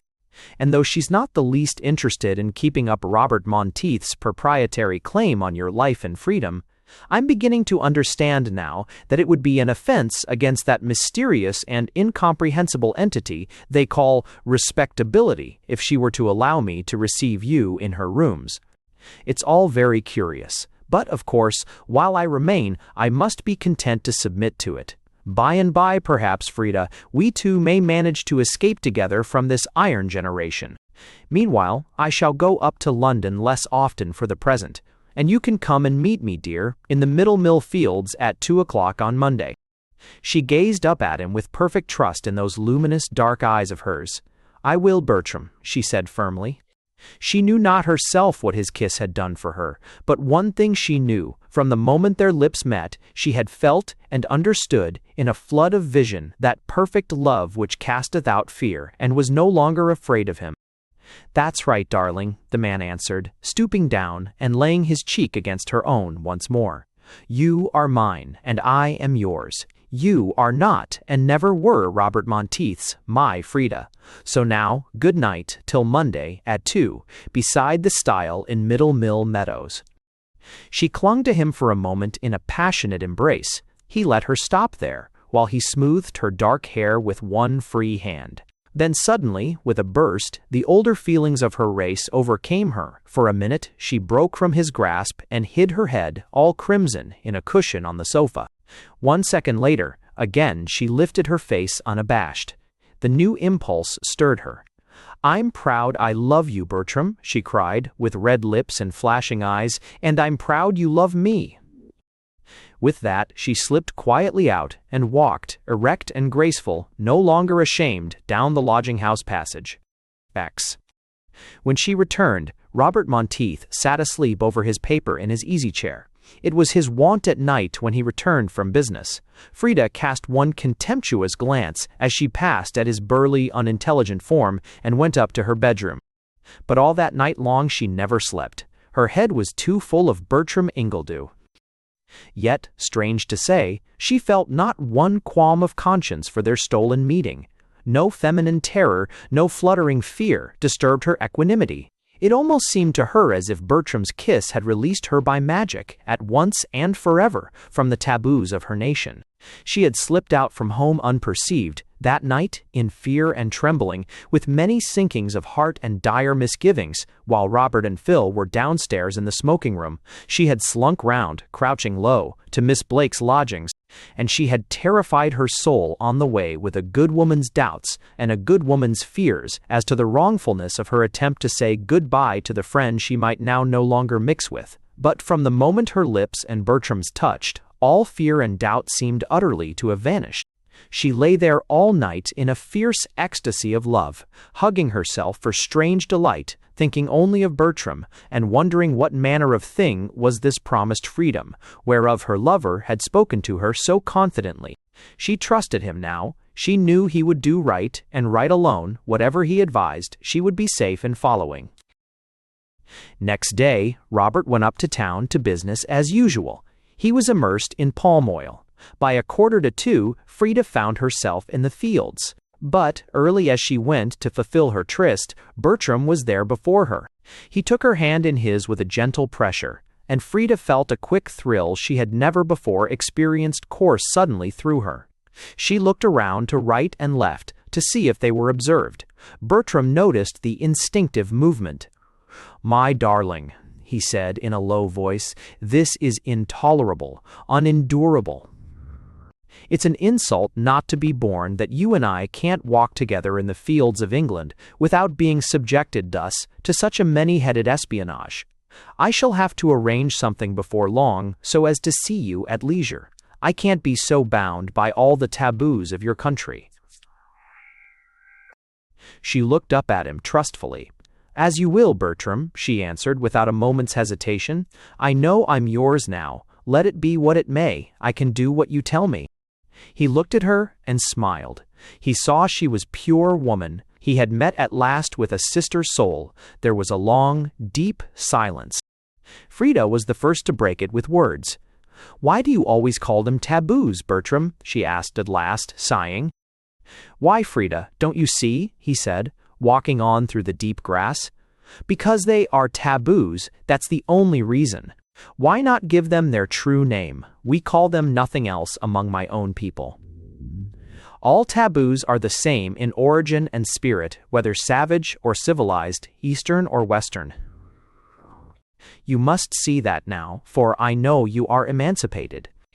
They begin with belief in some fetish, or bogey, or other non-existent supernatural being, and they mostly go on to regard certain absolutely harmless, nay, sometimes even praiseworthy or morally obligatory. So South Sea Islanders think if they eat some particular luscious fruit tabooed for the chiefs, they'll be instantly struck dead by the mere power of the taboo in it. And English people think if they go out in the country for a picnic on a tabooed day, or use certain harmless tabooed names and words, or inquire into the historical validity of certain incredible ancient documents, accounted sacred, or even dare to think certain things that no reasonable man can prevent himself from thinking, they'll be burned forever in eternal fire for it. The common element is the dread of an unreal sanction.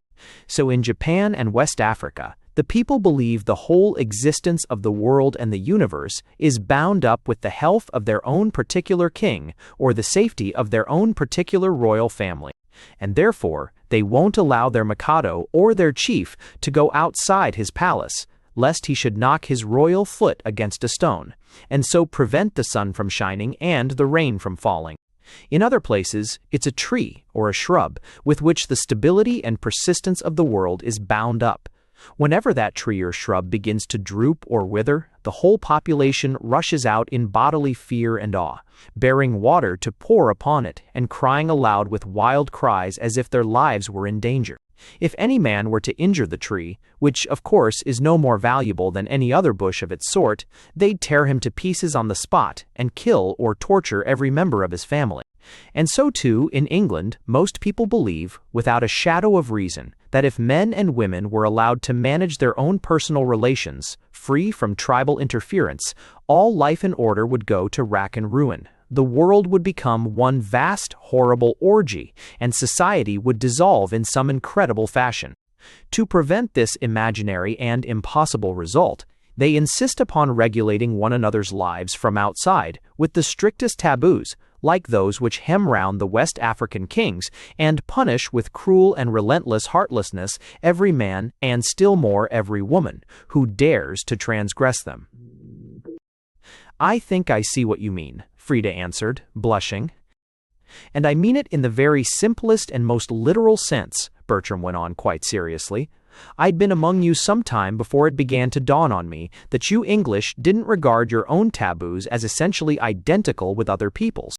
To me, from the very first, they seemed absolutely the same as the similar taboos of Central Africans and South Sea Islanders.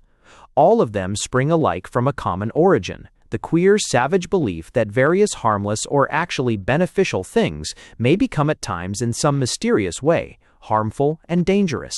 The essence of them all lies in the erroneous idea that if certain contingencies occur, such as breaking an image or deserting a faith, some terrible evil will follow to one man or to the world, which evil, as a matter of fact, there's no reason at all to dread in any way.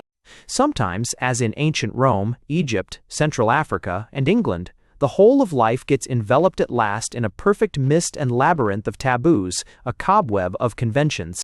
The Flamen Dialis at Rome, you know, mightn't ride or even touch a horse, he mightn't see an army under arms, nor wear a ring that wasn't broken, nor have a knot in any part of his clothing. He mightn't eat wheaten flour or leavened bread. He mightn't look at or even mention by name such unlucky things as a goat, a dog, raw meat, haricot beans, or common ivy. He mightn't walk under a vine, the feet of his bed had to be daubed with mud, his hair could only be cut by a free man, and with a bronze knife. He was encased and surrounded, as it were, by endless petty restrictions and regulations and taboos, just like those that now surround so many men, and especially so many young women, here in England.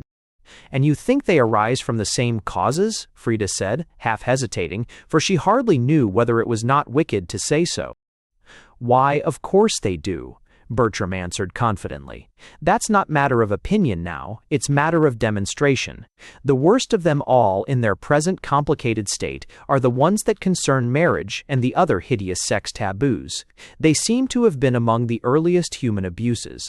For marriage arises from the Stone Age practice of felling a woman of another tribe with a blow of one's club, and dragging her off by the hair of her head to one's own cave as a slave and drudge.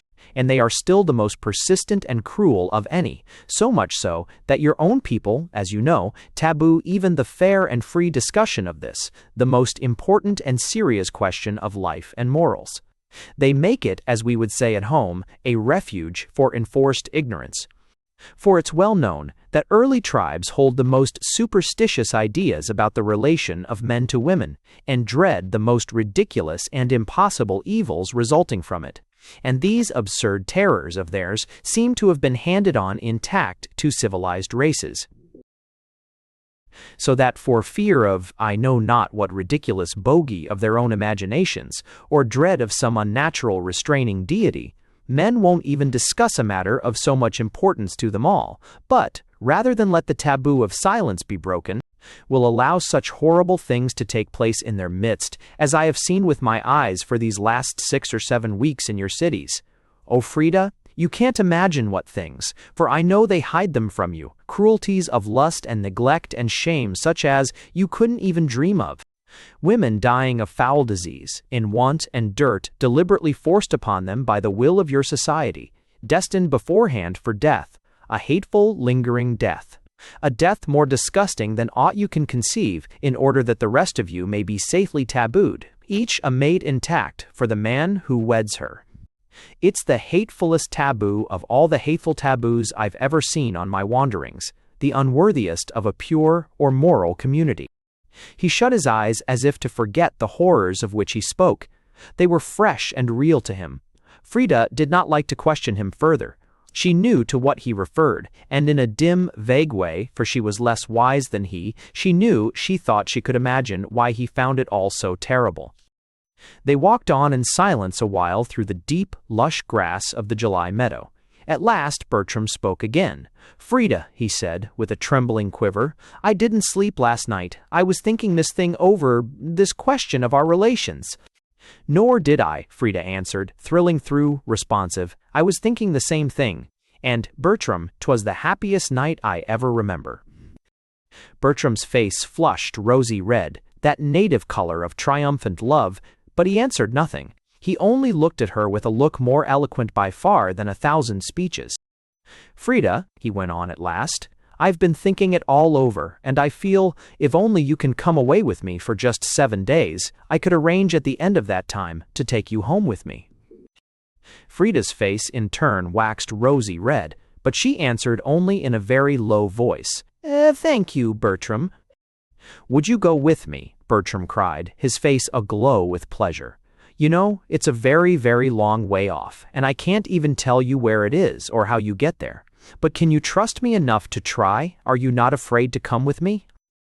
Frida's voice trembled slightly. "I'm not afraid, if that's all," she answered in a very firm tone. "I love you, and I trust you, and I could follow you to the world's end, or, if needful, out of it. But there's one other question. Bertram, ought I to?"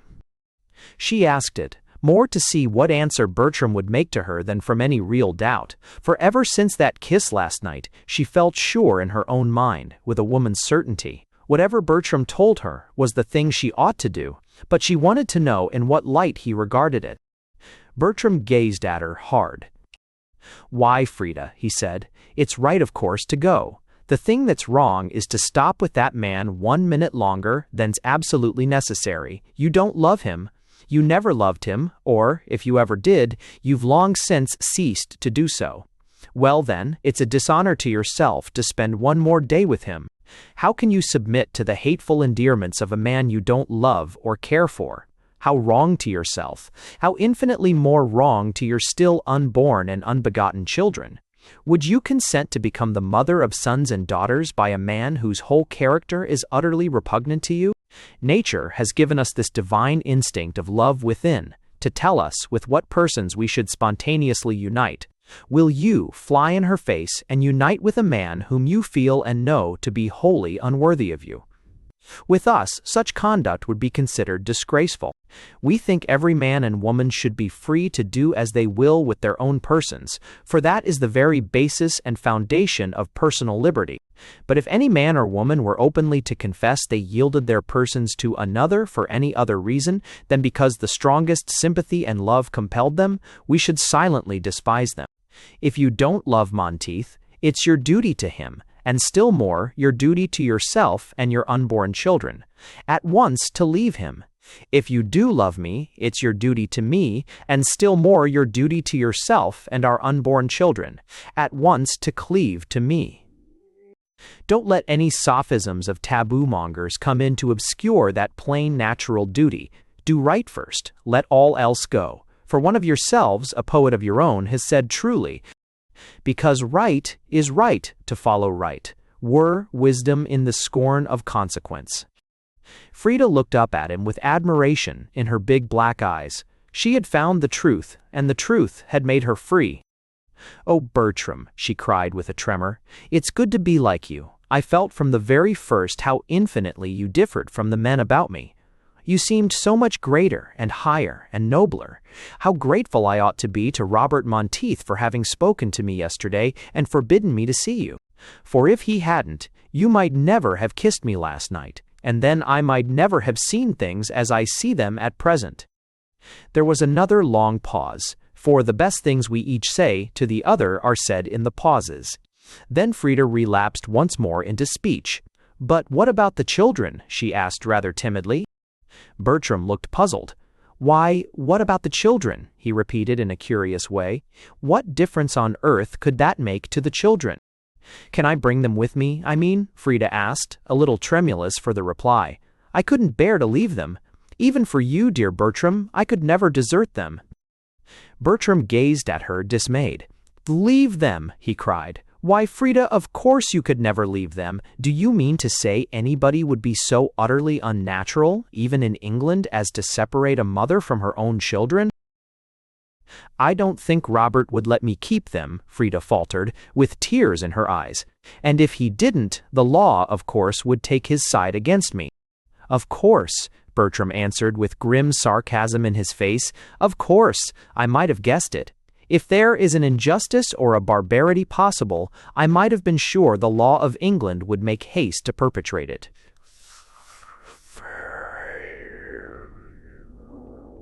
"Long before the law of England could be put in motion, I'll have completed my arrangements for taking you, and them too, with me." "Then I may bring them with me?" Frida cried, flushing red. Bertram nodded assent. "Yes," he said with grave gentleness, "you may bring them with you, and as soon as you like, too. Remember, dearest, every night you pass under that creature's roof, you commit the vilest crime a woman can commit against her own purity." Ooh. Never in her life had Frida enjoyed anything so much as those first 4 happy days at Haymore. She had come away with Bertram exactly as Bertram himself desired her to do, without one thought of anything on earth except to fulfill the higher law of her own nature. And she was happy in her intercourse with the one man who could understand it, the one man who had waked it to its fullest pitch and could make it resound sympathetically to his touch in every chord and every fiber. They had chosen a lovely spot on a heather-clad moorland, where she could stroll alone with Bertram, among the gorse and ling, utterly oblivious of Robert Monteith and the unnatural world she had left forever behind her. Her soul drank in deep draughts of the knowledge of good and evil from Bertram's lips. She felt it was indeed a privilege to be with him and listen to him. She wondered how she could ever have endured that old bad life with the lower man who was never her equal. Now she had once tasted and known what life can be when 2 well-matched souls walk it together abreast in holy fellowship. The children, too, were as happy as the day was long. The heath was heaven to them. They loved Bertram well, and were too young to be aware of anything unusual in the fact of his accompanying them. At the little inn on the hilltop where they stopped to lodge, nobody asked any compromising questions, and Bertram felt so sure he could soon complete his arrangements for taking Frida and the children home, as he still always phrased it, that Frida had no doubts for their future happiness. As for Robert Monteith, that bleak, cold man, she hardly even remembered him. Bertram's first kiss seemed almost to have driven the very memory of her husband clean out of her consciousness. She only regretted, now she had left him, the false and mistaken sense of duty which had kept her so long tied to an inferior soul she could never love, and did wrong to marry. And all the time, what strange new lessons, what beautiful truths she learned from Bertram. As they strolled together, those sweet August mornings, hand locked in hand, over the breezy upland, what new insight he gave her into men and things, what fresh impulse he supplied to her keen moral nature. The misery and wrong of the world she lived in came home to her now in deeper and blacker hues than ever she had conceived it in. And with that consciousness came also the burning desire of every wakened soul to right and redress it. With Bertram by her side, she felt she could not even harbor an unholy wish or admit a wrong feeling, that vague sense of his superiority as of a higher being, which she had felt from the very first moment she met him at Brackenhurst, had deepened and grown more definite now by closer intercourse, and she recognized that what she had fallen in love with from the earliest beginning was the beauty of holiness shining clear in his countenance. She had chosen at last the better part, and she felt in her soul that, come what might, it could not be taken away from her. In this earthly paradise of pure love, undefiled, she spent 3 full days and part of another. On the morning of the 4th, she sent the country girl they had engaged to take care of the children out on the moor with the little ones, while she herself and Bertram went off alone, past the barrow that overlooks the Devil's Saucepan, and out on the open ridge that stretches with dark growth of heath and bracken far away into the misty blue distance of Hampshire. Bertram had just been speaking to her, as they sat on the dry sand, of the buried chieftain whose bones still lay hid under that grass-grown barrow, and of the slaughtered wives whose bodies slept beside him, massacred in cold blood to accompany their dead lord to the world of shadows.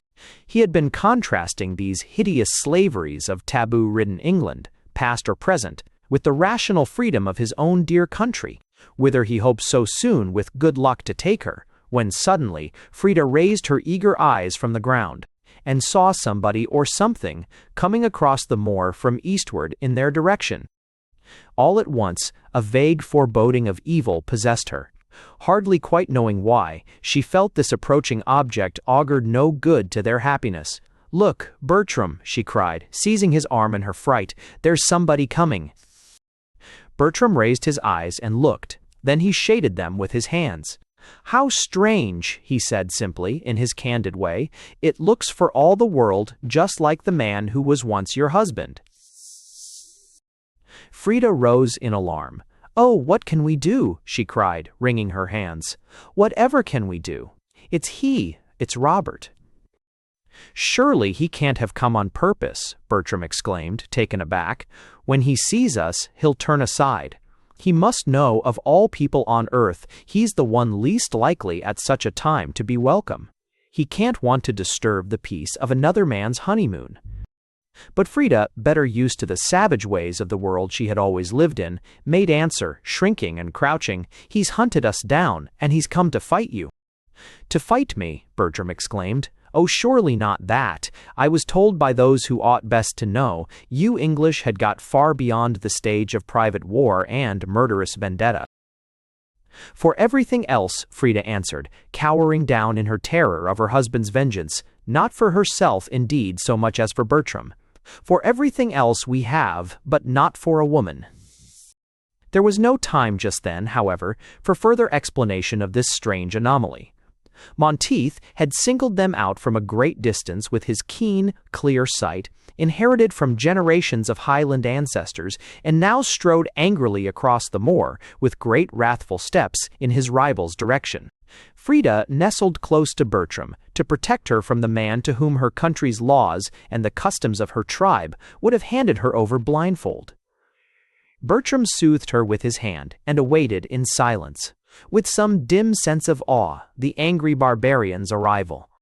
He came up very quickly, and stood full in front of them, glaring with fierce eyes at the discovered lovers. For a minute or two, his rage would not allow him to speak, nor even to act. He could but stand and scowl from under his brows at Bertram.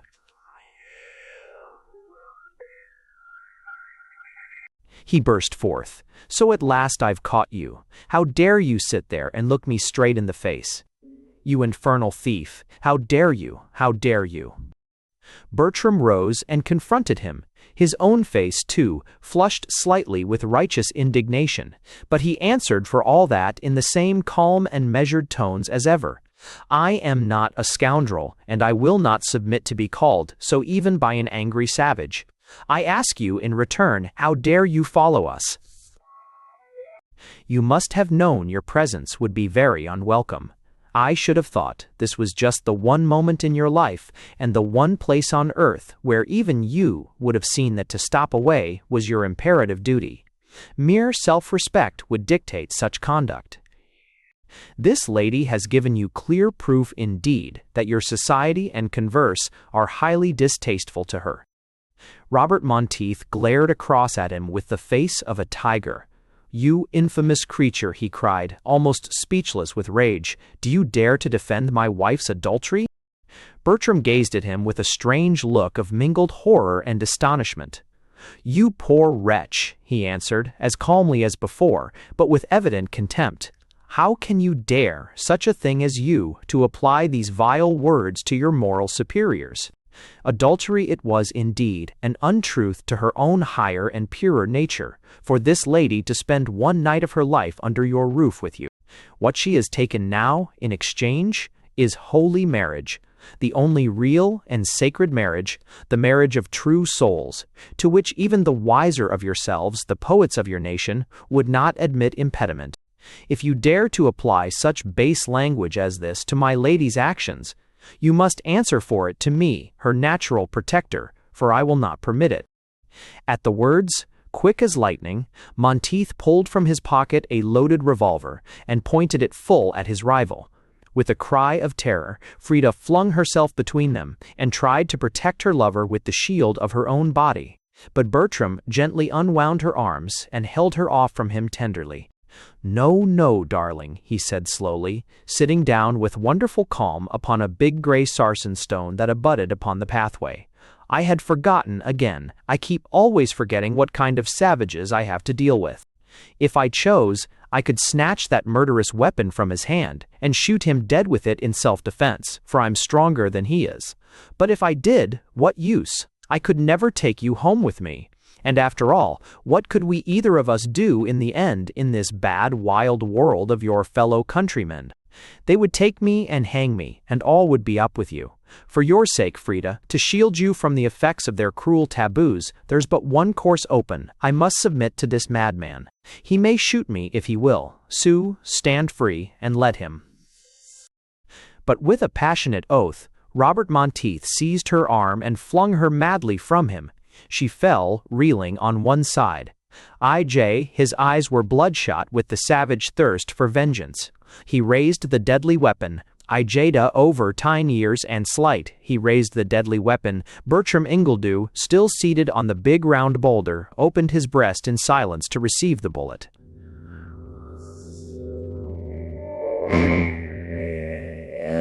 There was a moment's pause. For that moment, even Monteith himself, in his maniac mood, felt dimly aware of that mysterious restraining power all the rest who knew him had so often felt in their dealings with the alien.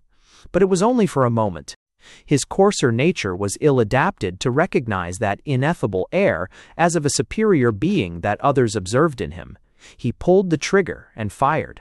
Frida gave one loud shriek of despairing horror. Bertram's body fell back on the bare heath behind it. Shoo! Mad as he was with jealousy, that lowest and most bestial of all the vile passions man still inherits from the ape and tiger, Robert Monteith was yet quite sane enough to know in his own soul what deed he had wrought, and in what light even his country's barbaric laws would regard his action. So the moment he had wreaked to the full his fiery vengeance on the man who had never wronged him, he bent over the body with strangely eager eyes, expecting to see upon it some evidence of his guilt, some bloody mark of the hateful crime his own hand had committed. At the same instant, Frida, recovering from his blow that had sent her reeling, rushed frantically forward, flung herself with wild passion on her lover's corpse, and covered the warm lips with hot, despairing kisses. One marvelous fact, however, impressed them both with a vague sense of the unknown and the mysterious from the very first second. No spot nor trace of blood marred the body anywhere, and, even as they looked, a strange perfume, as of violets or of burning incense, began by degrees to flood the moor around them. Then slowly, while they watched, a faint blue flame seemed to issue from the wound in Bertram's right side and rise lambent into the air above the murdered body. Frida drew back and gazed at it, a weird thrill of mystery and unconscious hope beguiling for one moment her profound pang of bereavement. Monteith, too, stood away a pace or two, in doubt and surprise, the deep consciousness of some strange and unearthly power, overawing for a while even his vulgar and commonplace Scotch bourgeois nature. Gradually, as they gazed, the pale blue flame, rising higher and higher, gathered force and volume, and the perfume as of violets became distinct on the air, like the savor of a purer life than this century wots of.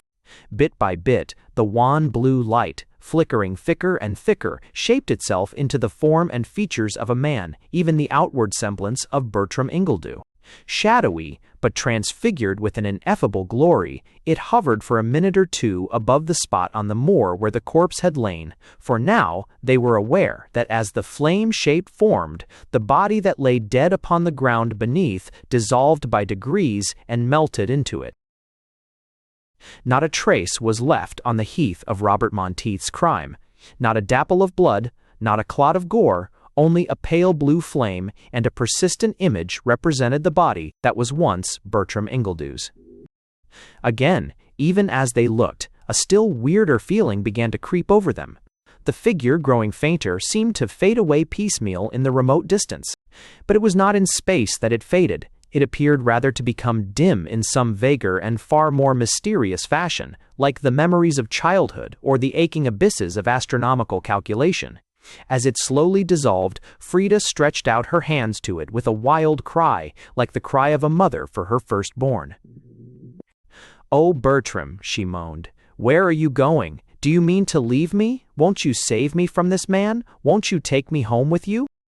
Dim and hollow, as from the womb of time unborn, a calm voice came back to her across the gulf of ages. "Your husband willed it, Frida, and the customs of your nation. You can come to me, but I can never return to you. In 3 days longer, your probation would have been finished. But I forgot with what manner of savage I had still to deal. And now I must go back once more to the place whence I came, to the 25th century."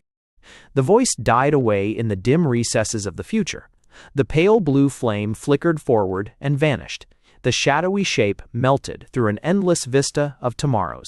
Only the perfume as of violets, or of a higher life, still hung heavy upon the air, and a patch of daintier purple burned bright on the moor, like a pool of crimson blood where the body had fallen. Only that, and a fierce ache in Frida's tortured heart. Only that, and a halo of invisible glory round the rich red lips where his lips had touched them.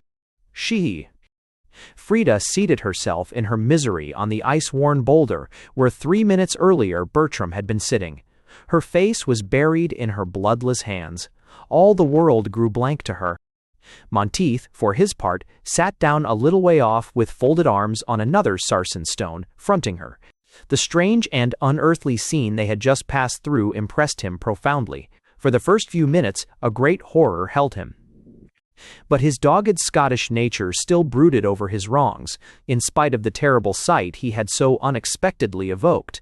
In a way, he felt he had had his revenge, for had he not drawn upon his man and fired at him and killed him? Still, after the fever and torment of the last few days, it was a relief to find, after all, he was not, as this world would judge, a murderer. Man and crime were alike mere airy phantoms. Or he could go back now to the inn and explain with a glib tongue how Mr. Recked-Money. Ingledew had been hurriedly called away to town on important business. There was no corpse on the moor, no blabbing blood to tell the story of his attempted murder. Nobody anywhere, he felt certain in his own stolid soul, would miss the mysterious alien who came to them from beyond the distant abyss of centuries. With true Scotch caution, indeed, even in the midst of his wrath, Robert Monteith had never said a word to anyone at Brackenhurst of how his wife had left him. He was too proud a man, if it came to that, to acknowledge what seemed to him a personal disgrace, till circumstances should absolutely force such acknowledgment upon him. He had glossed it over meanwhile with the servants and neighbors by saying that Mrs. Aurachet stated, off. Monteith had gone away with the children for their accustomed holiday as always in August. Frida had actually chosen the day appointed for their seaside journey as the fittest moment for her departure with Bertram, so his story was received without doubt or inquiry. He had bottled up his wrath in his own silent soul. There was still room, therefore, to make all right again at home in the eyes of the world, if but Frida was willing. So he sat there long, staring hard at his wife in speechless debate, and discussing with himself whether or not to make temporary overtures of peace to her. In this matter, his pride itself fought hard with his pride. That is the want of savages. Would it not be better, now Bertram Ingledew had fairly disappeared forever from their sphere, to patch up a hollow truce for a time, at least with Frida, and let all things be to the outer eye exactly as they had always been? The bewildering and brain-staggering occurrences of the last half-hour, indeed, had struck deep and far into his hard Scotch nature. The knowledge that the man who had stolen his wife from him, as he phrased it to himself in his curious, belated medieval phraseology, was not a real live man of flesh and blood at all, but an evanescent phantom of the 25th century, made him all the more ready to patch up for the time being a nominal reconciliation. His nerves, for even he had nerves, were still trembling to the core with the mystic events of that wizard morning. But clearer and clearer still, it dawned upon him each moment that if things were ever to be set right at all, they must be set right then and there, before he returned to the inn, and before Frida once more went back to their children. To be sure, it was Frida's place to ask forgiveness first and make the first advances. But Frida made no move, so after sitting there long, salving his masculine vanity with the flattering thought that after all his rival was no mere man at all, but a spirit, an avatar, a thing of pure imagination, he raised his head at last and looked inquiringly towards Frida. "Well?" he said slowly. Frida raised her head from her hands and gazed across at him scornfully. "I was thinking," Monteith began, feeling his way with caution, but with a magnanimous air, "that perhaps, after all, for the children's sake, Frida." With a terrible look, his wife rose up and fronted him. Her face was red as fire, her heart was burning. She spoke with fierce energy. "Robert Monteith," she said firmly, not even deigning to treat him as one who had once been her husband, "for the children's sake, or for my own sake, or for any power on earth, do you think, poor empty soul, after I've spent 3 days of my life with him, I'd ever spend 3 hours again with you? If you do, then this is all, murderer that you are, you mistake my nature." And turning on her heel, she moved slowly away towards the far edge of the moor with a queenly gesture. Monteith followed her up a step or two. She turned and waved him back. He stood glued to the ground, that weird sense of the supernatural once more overcoming him. For some seconds he watched her without speaking a word. Then, at last, he broke out. "What are you going to do, Frida?" he asked almost anxiously. Frida turned and glanced back at him with scornful eyes. Her mien was resolute. The revolver with which he had shot Bertram Ingledew lay close by her feet, among the bracken on the heath, where Monteith had flung it. She picked it up with one hand and once more waved him backward. "I'm going to follow him," she answered solemnly in a very cold voice, "where you have sent him. But alone by myself, not here, before you." And she brushed him away as he tried to seize it, with regal dignity. Monteith, abashed, turned back without one word and made his way to the inn in the little village. But Frida walked on by herself in the opposite direction, across the open moor and through the purple heath, towards Black Despair and the trout ponds at Broughton. The end. Thanks for listening to The British Barbarians by Grant Allen.